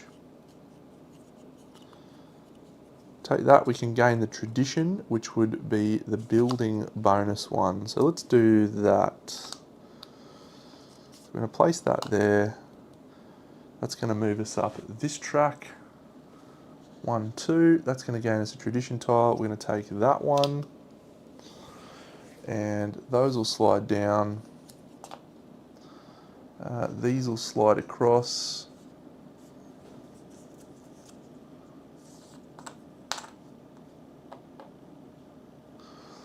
This will slide up.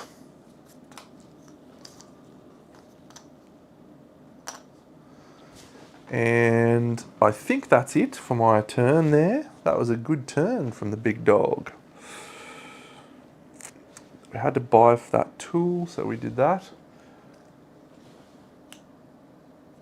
This game, Whaley, mate, I've got a game that arrived that I'm very excited to play with you next weekend called Grim Coven. Goodness me, I played a game with the boys on Tuesday night, and yeah, it is a ripping game. Just go have a look at the Game Found page, mate, and you'll see. Unfortunately, we don't get to be the undead, but there is a moment in the game where you can turn into an evil version of yourself, which is tremendous. Go the undead. All right. This guy's fighting. Fight some orcs, little friend. He's going to fight in row 2. There is a troll. He's going to take the troll. He's going to gain a movement up the mining track and a mithril, which gains him a victory point. He's going to gain 1, 2 prestige for killing him, which is going to gain him a traditions tile. He takes this one. And then he's also going to gain 1 on each track. So 1, 1, and 1. That's going to get re-rolled into 2 resources. Did I get everything right on that? Yes. Yes. Cool. So our turn, I would like to build something that isn't a house. But I am not going to... I can build something that isn't a house. I can build a workshop. Or a pillar. I can build a pillar. They have a cave troll. So pillars on yellow spaces are worth 2 points. Alright, well that's an easy choice, isn't it? We go here for our build action. When we take a build action, it gets to be +1 level because of the tradition tile we took. So we're doing a level 2 build.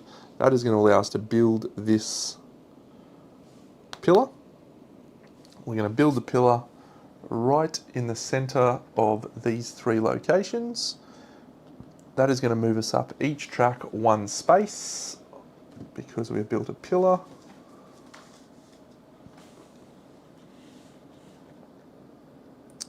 Before I do that, actually, I'm going to tap my relic and make this a strength 2, which is also going to let me build a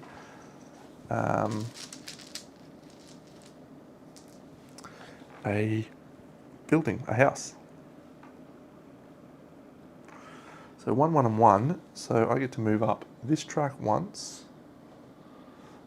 which lets me strengthen a dwarf, and this track once. So I'll strengthen my upcoming dwarf, and we'll build a house. And the house will go on a mithril vein, I think. Yes, it will go on a mithril vein. I need houses on blue, but there is no houses on blue. So do I instead put, what's that one? Is that one buildings not on black ones? Is that right?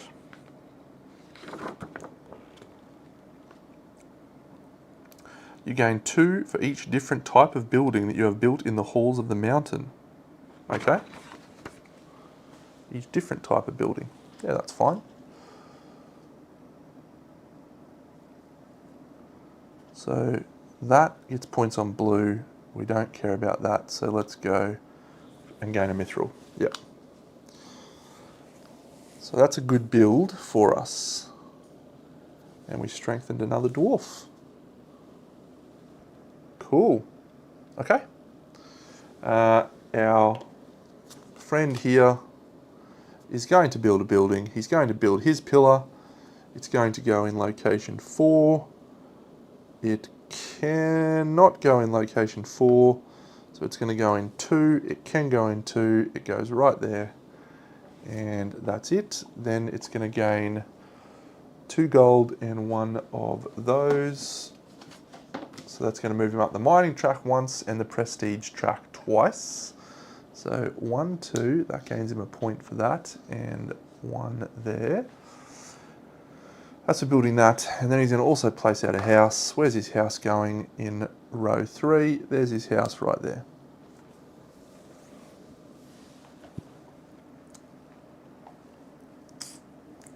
Our last action of the round. It's probably going to be another build, actually. Yes, it is going to be another build. What does that let us do? That lets us gain a tool. I'd really like to socket a gem, actually. I'd really like to socket a gem. So I'm going to build again. Oh, no, building's the right thing to do. We're building again, and we're going to build a workshop and another house. So the house, we want that on blue, and there is no blue, so we don't put points for that. If I put that on green, it's forge a tool, and that's of no use to me. I would much prefer a gem.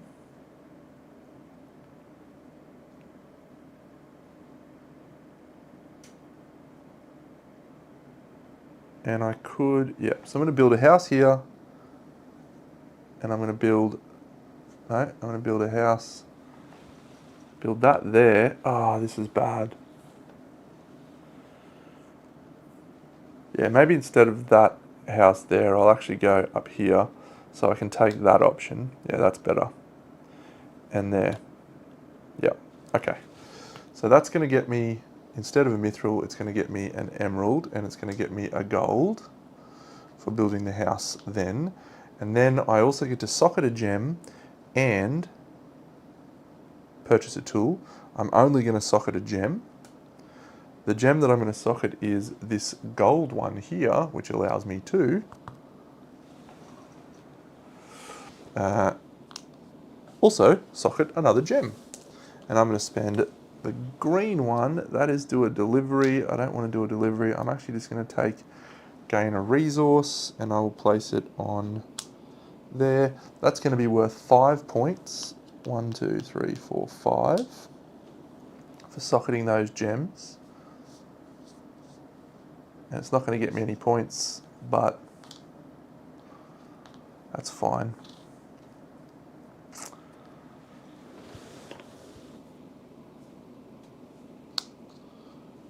Okay. So that's our first round again. Again, that tradition tile really impacted what we were going to do there. So that's fine. This guy's doing some uncovering of sites. Which two is he taking? 5, which is that one, and 6, which is that one. They're both gone. We'll refill those. 1, 2. Then he's going to move up the mining track. 1, 2. That's going to take him a relic. We don't have a helmet, so he's taking that helmet. He's then going to uncover one of these, and he's then going to move up that track again. Which one's he going to uncover? He's going to uncover this one, which allows him to strengthen a dwarf, which gets him a point. And that is all for him. The first council phase. So once again, I'm not getting any points for enemies in the dungeon, but I am getting a beer, which is important. And I am getting a victory point, which is also extra important. And my little guys are coming back, and we've got some strength to play with here. That's exciting. We are cool. So that dropping off resources one, maybe we'll actually go there, because I do want to kill some enemies. Kill a troll. Yep. Cool.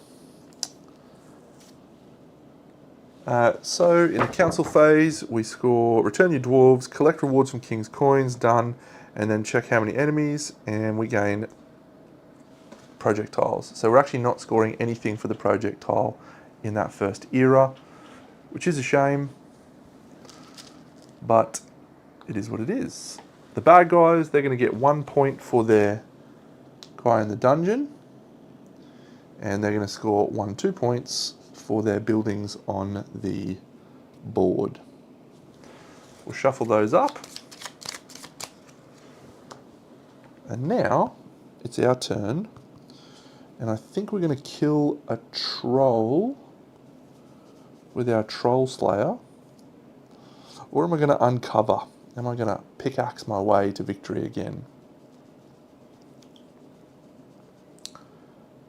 Pickaxing would be good. We could strengthen.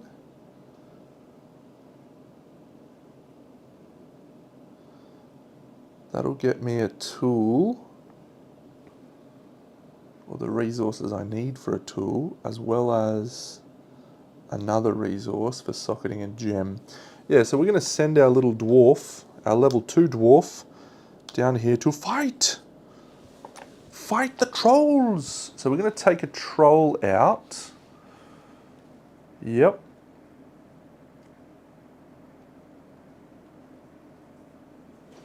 Yep, so we're going to take a troll out. I'll take this one. He goes in our dungeon. We're going to get a 1 and a 1 resource for defeating the troll. That's going back with that. When you defeat a troll, you move up the track twice for defeating a troll. I'm also going to gain a resource of my choice. I think we'll take a green. And then I will also get to take a tradition. So this one is take any die result you want when you level up or when you defeat an enemy. This one is when you place a workshop, gain a beer. This one is at the end game, enemies on your tiles count as 1 point negative instead of 2 points. And this is you can place pillars anywhere you want, or sorry. So I think I'm going to take that one. And because that one's probably worth more value for me at the end of the game. And that's the end of my turn. Cool. So he's going to deliver. Where are he delivering to? Friend, section 4, here. He's going to take his gate. He's going to deliver for 4 points. 1, 2, 3, 4. He's going to deliver a gold and a mithril. And that moves him up that prestige track too. 1, 2. That's going to get him a coin. Which coin are you taking, little friend? You are taking coin number 2, which is this one.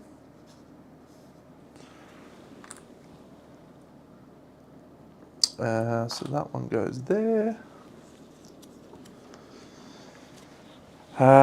Then you've gained your thing, and then you're going to move up that track again. 1, 2. Okay, we have a level 2 dwarf. If we build, it goes to level 3, but I don't want to do that. I think we want to deliver resources, maybe. We need to get something that's going to have a high value for us. So if we build, we could socket a gem. If we socket a gem, we could take that deliver one. Or we could take the kill an orc one. The kill an orc one seems not bad. And we could do a level 2, which would mean we... No, I think we need to uncover... Oh, we can't. Okay, we're going to send a level 1 to deliver. I'm going to send a level 1 to deliver. We're just going to give up that gold. We're going to go here. We're going to get our pillar. So we place this here. That moves us up that track once. We take that pillar. That's now available to build, and we can build a pillar here. Here we can build pillars adjacent to our own pillars, which is fine. I just want to uncover that now, get a strengthened dwarf. That'll be fine.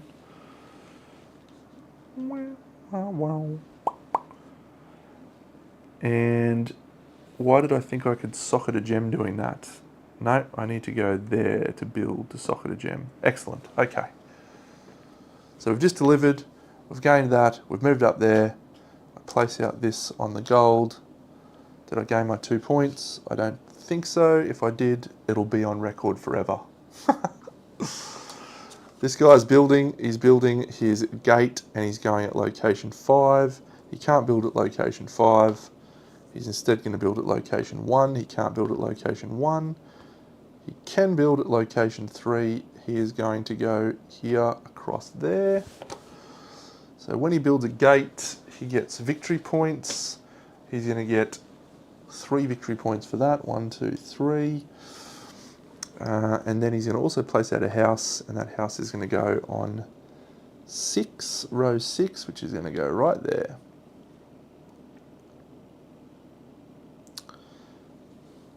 Alright, our turn. We need to get more king's coins and relics and everything. We need to get more everything, don't I? So I think we build this turn. No, we were going to dig, weren't we? Let's go digging. And then we strengthen that guy. Yes, that's the plan. That's the plan.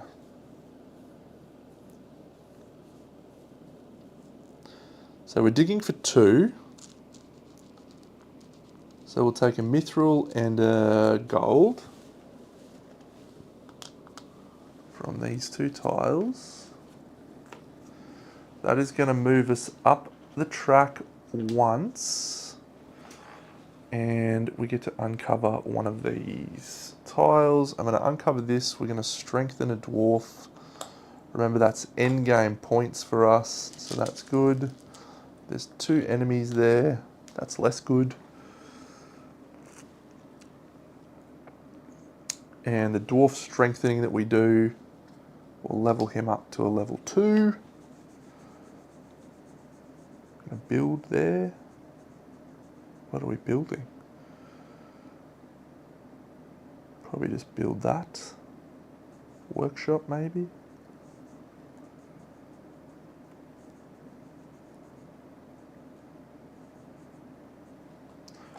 We'll see. I do want a tool, actually, so maybe we will build a workshop. There's nowhere to build it to get me a tool.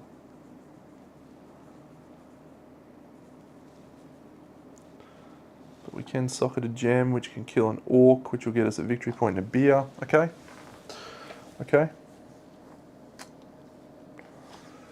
So over to this clown. He's fighting monsters. He's fighting in row 2. There is not what he wants in row 2. So he can't go there. I've rolled 4 2s in a row. There we go. He's going in the middle. He kills his troll. He gets 2 resources, which are worth 2 points. He gets 2 up the prestige track, which gets him a tradition tile. He's going to take this one.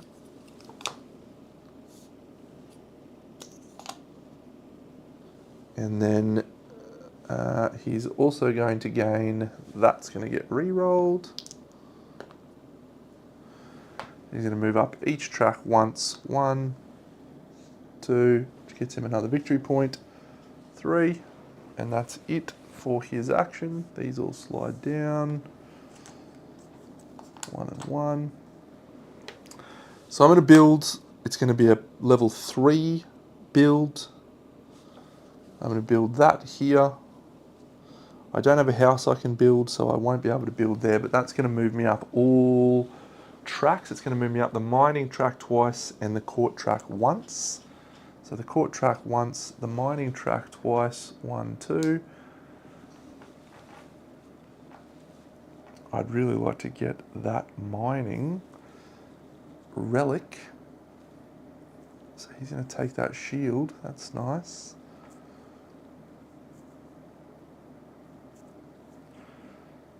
I can socket a gem, and I can only socket a gold gem, basically. I suppose I could socket a silver. Let's move an enemy or move up that track. That's a deliver. That's kill an orc, and that is put down a house. Well, I don't need to put down a house. Killing orcs might be alright. Let's kill some orcs. So that one's a gold.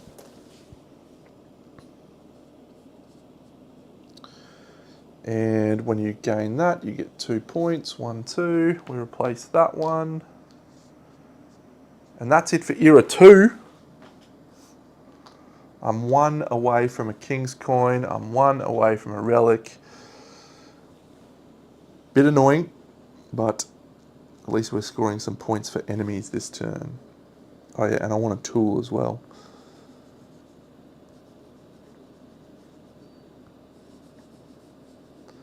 Yeah, we haven't been able to get it going quite as much in this game, in this one. That action was building a building. Am I better off just building a workshop on a green and getting a tool? Because I can take that.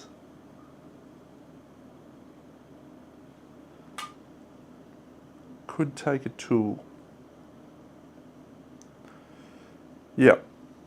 So I'm actually not going to build that pillar. I'm going to build the workshop instead. On this one here, I can afford to buy a tool. I'm going to buy a tool. And I'm going to build this one.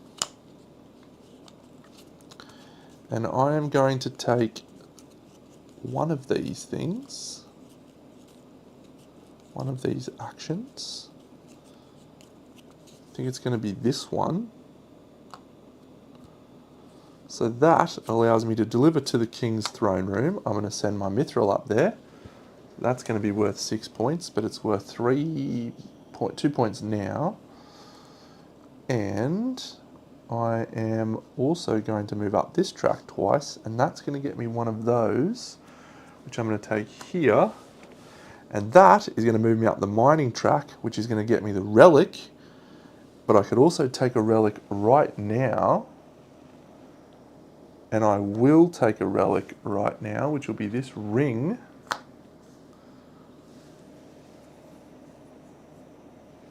And that's fine.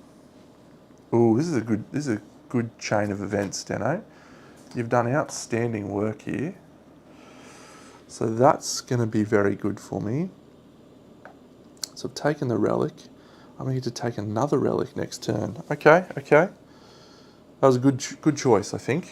Instead of building this, I built this. No, because that moved me up tracks. That moved me up the mining track twice. And the King's Court track once. Okay, so that still works. 1, 2. We're just not going to get that second relic, but we will be able to next turn. Okay, great. This guy goes, he's taking out 2 rubble tiles. He's taking number 1 and he's taking number 5. Excellent, those all slide down. We get 2 more. Then he's going to move up the mining track, 1, 2. That's going to take a relic. He takes that shield because that's the one that we don't have. These move up. We get a new relic. Then he is going to dig out a location.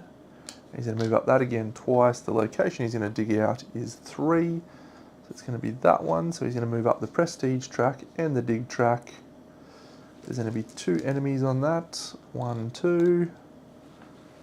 And that's it. Yep. Okay, so scoring phase. We should score a little bit more now. So we're going to get this, which is going to... sorry, all my dwarves come back. Little dwarves, little dwarves, little dwarvies. So we gain a beer and a victory point. And then we're also going to move up the mining track, which is fine. We're going to do that at the start of our turn, which will get us a relic. Great. Yep, excellent. And we get 1 point for him. And then I'm going to get 2 points. No, 1 point for that.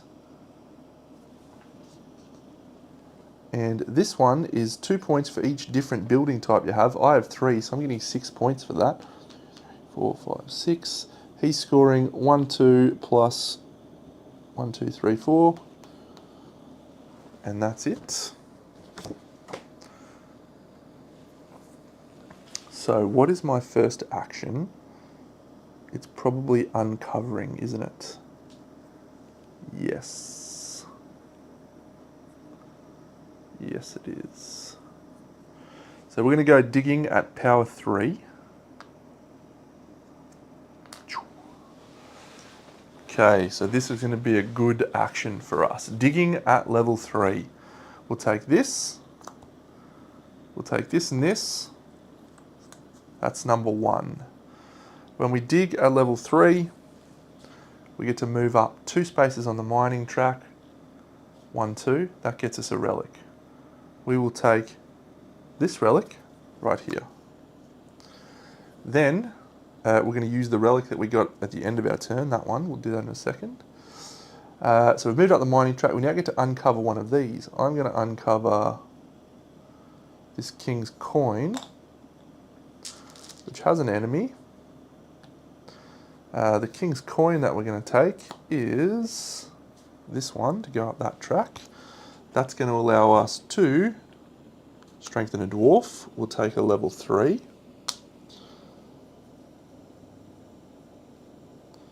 Okay. So that's strengthening a dwarf. Those are the resources we got. 1, 2, 3.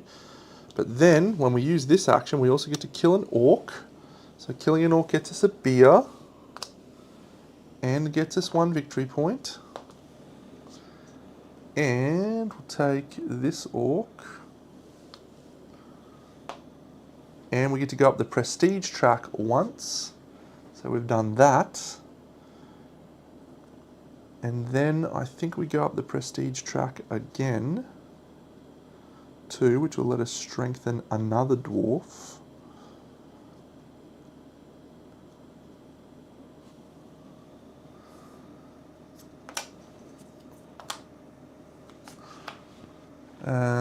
Maybe we don't need to do that just yet.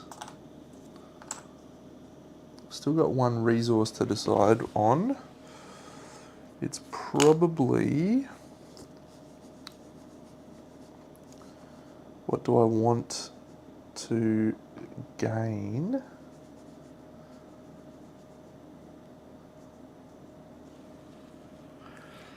I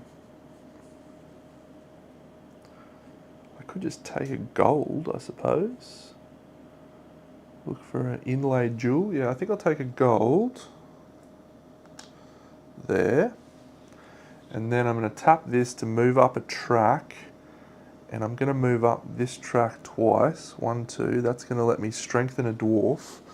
So I think we'll take another level 3. And that's that. So I can take a level 4 build action now and build a pillar and a workshop, but I need a tool. I need a tool to be able to do that. So maybe we kill some orcs first, or kill some enemies. Yeah, that's going to work okay. Alright, good turn. And then I'm moving up the prestige track twice again. Alright. This strength buff is working. The strength plan is working very nicely. So this is shuffled.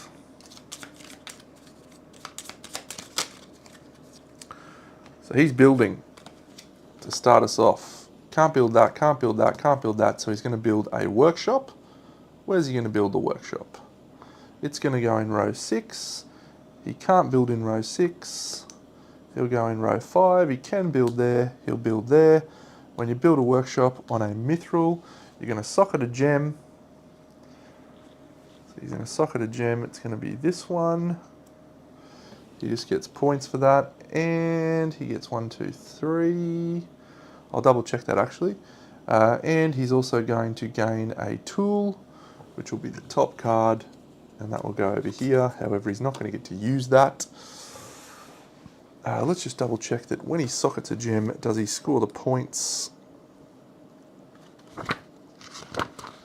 the same? Chooses it as well as the GP that is granted by jewels when they're inlaid, so he doesn't get those points. Good. Then he's placing out a house. And the house will go in row 5 as well, right there. Good job, little builder. My turn. I'm going to move up the traditions track twice using my 1, 2, using my helmet. That allows me to take out a traditions tile. None of those are really great for us. This one is enemies on tiles where we have presence of only worth -1. It's okay. We're probably not going to clear out a lot of these enemies. This one is every time you place a workshop, gain a beer. Not really helpful because we've got no workshops to build. This one is at the end game you get an extra 2 stars, I'm pretty sure. 22.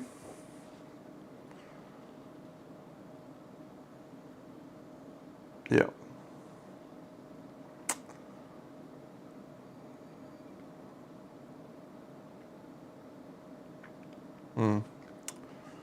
So 2 stars, they'll be worth points at the end of the game. If I want to score both of my scoring objectives, as it stands, I'm going to get 1, 2, 3. I'm probably going to get there anyway. Question is that worth more points than I'm going to lose on that? That'll probably be worth 4 points, and I don't think that's going to be a problem. Yeah, I'll take that one because it doesn't score me negative victory points. So those slide down. Okay, that was just from flipping my traditions tile. I now get to assign a little guy. So we want to grab a tool somehow, don't we? I think we're going to go hunting.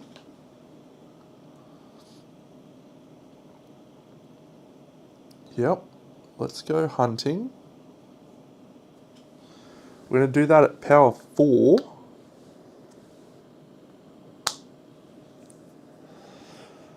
Is that right, Deno? Or do you want to go inlay a jewel?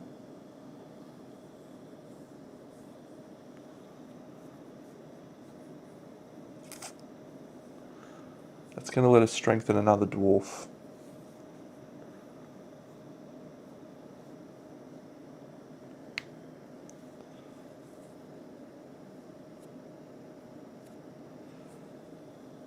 I just uncovered that.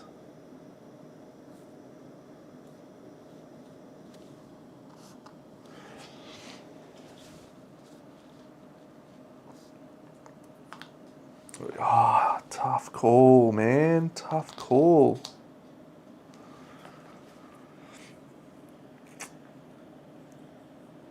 Building the building doesn't really net me any rewards, although it will move me up the mining track twice.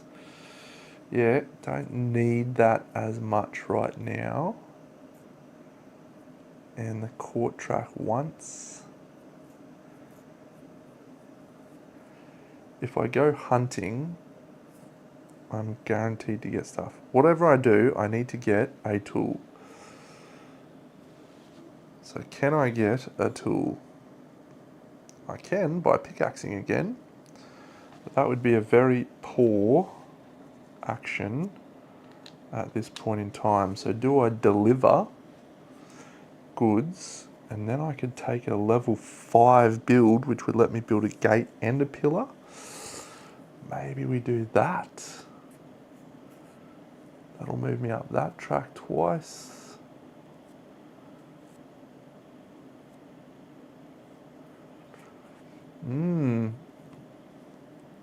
I could also go there and get 3 up that track and get my pillar. And then I could do a... Yeah, maybe that's not a bad option. What's he doing next? He's uncovering. Alright, I'm going to send a dwarf, a level 3 dwarf, to deliver goods. And we're going to give up all 3 of these goods that we just got. And that's going to get me 4 points. 1, 2, 3, 4. But we are also going to move up this track 3 spaces and gain my pillar. 1, 2, 3, and that might be enough. Yeah, for me to, maybe, we'll see, get another king's coin. Yeah.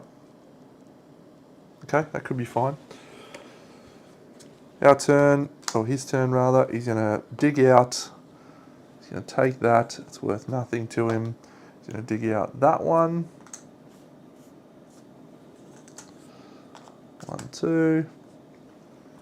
He's going to move up the mining track. 1, 2. That's going to get him another relic. The highest one that we don't have is actually this one. So he's going to take that one. Bit annoying. Oh, some boots. Cool. And then he's going to move up that track again. 1, 2. And then he's going to dig out one of these rows. Which one is he digging out? 3. He's going to dig that one out. So he's going to move up there and there, which is going to get him both of those things. This one, he's taking that one. This one, he's taking that one.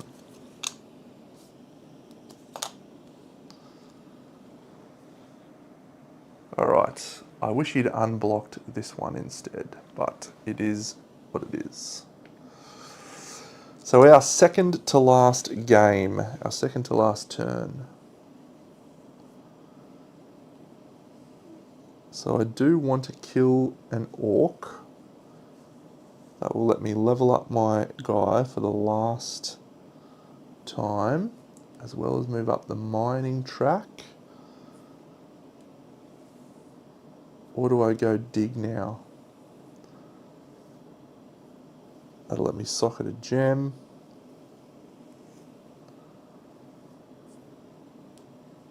Yep. I think we're going to dig at level 2.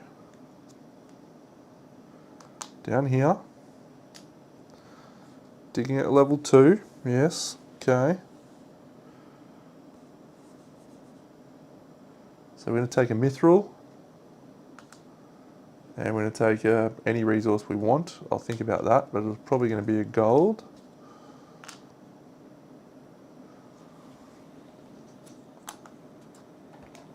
From there, that moves up the mining track once, and we get to uncover a tile. So the tile I think I want to uncover is this socketed gem one.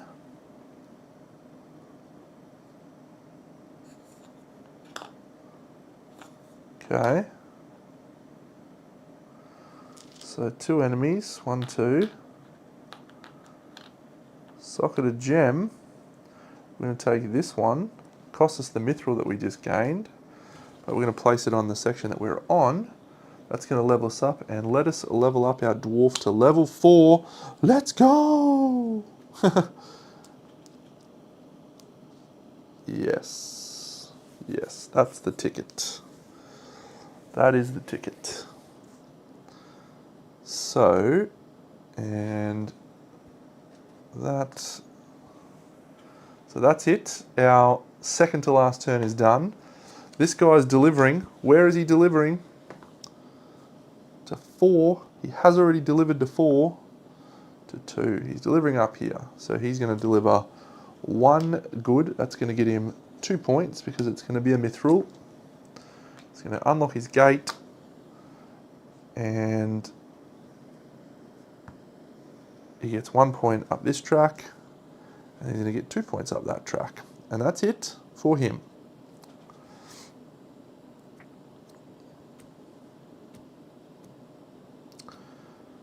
My last turn. I'm building at level 6. And it's at level 6 because I have +1 to build actions. Level 6 lets me place out both gates. I can place out both gates, and I can place gates adjacent because of that tile.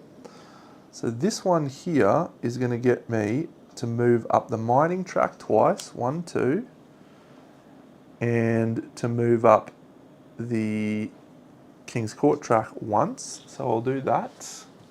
Let's double check I'm right there. Mithril, King's Court, yes. And this one I'll place here, and that's going to move me up the mining track 1, the King's Court track 1, and that track 1, which is going to allow me to gain a tile. And I will take this one. I have 1, 2, 3, 4, 5, 6, 7, 8. So I can score both of my objectives. That's great. If I take that one, it's going to get me 1 point. And I can also socket a gem, which I will. The only gem that I can actually socket is that one. That gets me 2 points. Oh no, I can socket that one. That one gets me 3 points. So I'll do that. 1, 2, 3, and I think that's my last turn. I think that is it. Building 2 gates, or 2 pillars, as my last action feels pretty worthwhile. Yeah, I think so. Okay, his last turn. He's killing someone. It's probably going to be a troll. It's in row 1. You can't kill a troll in row 1. It's in row 3. There's a troll. Bang. Have a troll, buddy. That's going to get you 2 resources, which is 2 points. That's going to get re-rolled, but it doesn't matter. It's going to get you 2 prestige, 1, 2. That's going to strengthen a dwarf. That's going to get you 1 point. And then you're going to move up each track once. 1, 2, 3. And that's it for your action, buddy. I think that's it for the game. It got all 3 tradition tiles. It's got all coins. Mr. Coin. Got a socket. Okay, end game scoring. Same as before. King's Throne. We managed to jank that. We got 6 points again. 1, 2, 3, 4, 5, 6.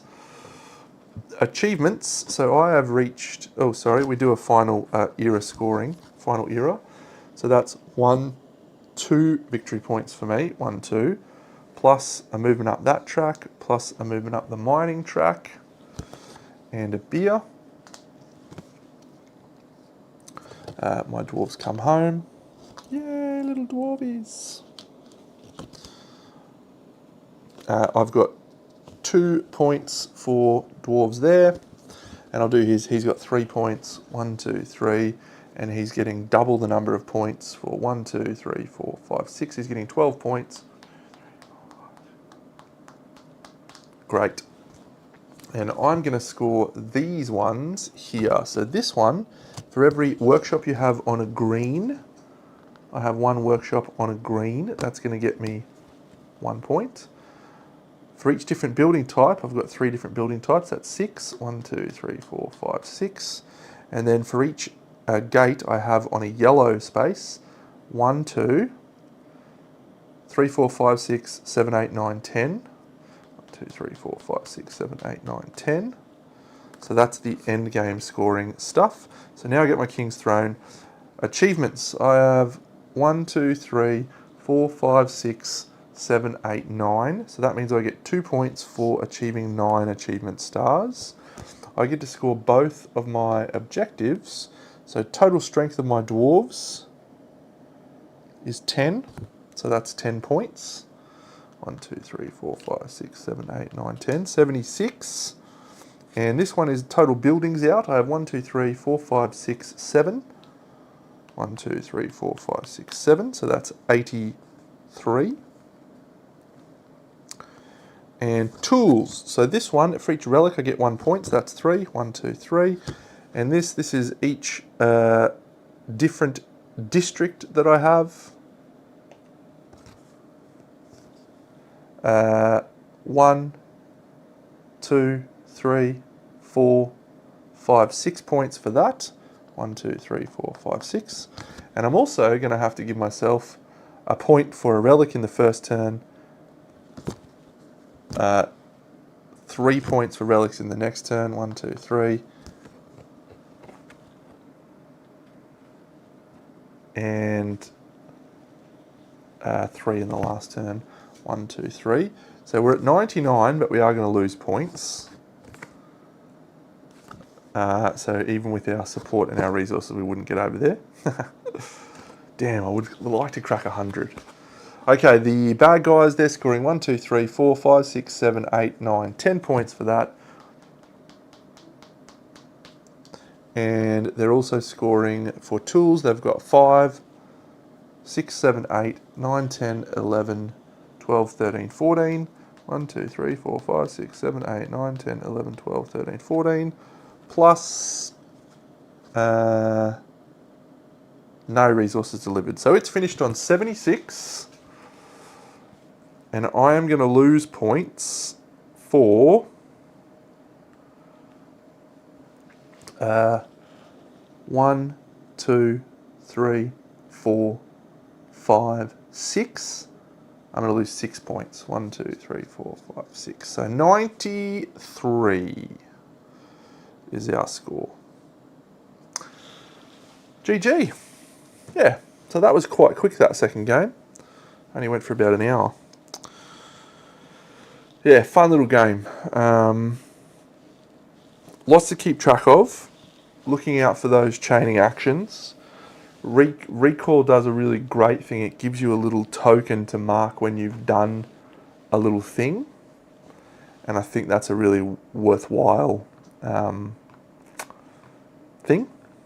Very worthwhile.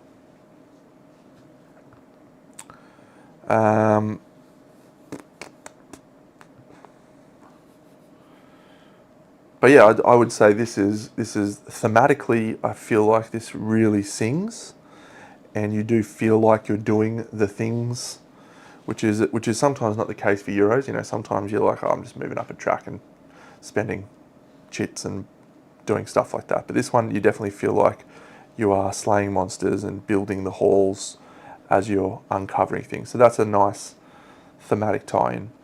Koki's going to love this. Can't wait to play it with him. He's going to absolutely froth it. But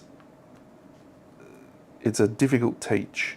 it's going to be a very difficult teach, because you do need to understand all of the different symbols and what they refer to be able to make a decision, because that decision will have, you know, flow-on effect after flow-on effect after flow-on effect. So that's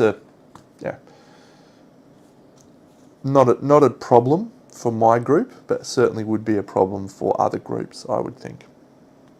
But yeah, that's it, friends. Have a fantastic evening. I will catch you all again. I'm probably going to play tomorrow. I think we'll play a little Small Time Heroes campaign, another live one, and we'll play as the Rogue. I think will be fun. So yeah, I'll catch you all probably tomorrow night. Big Deno out.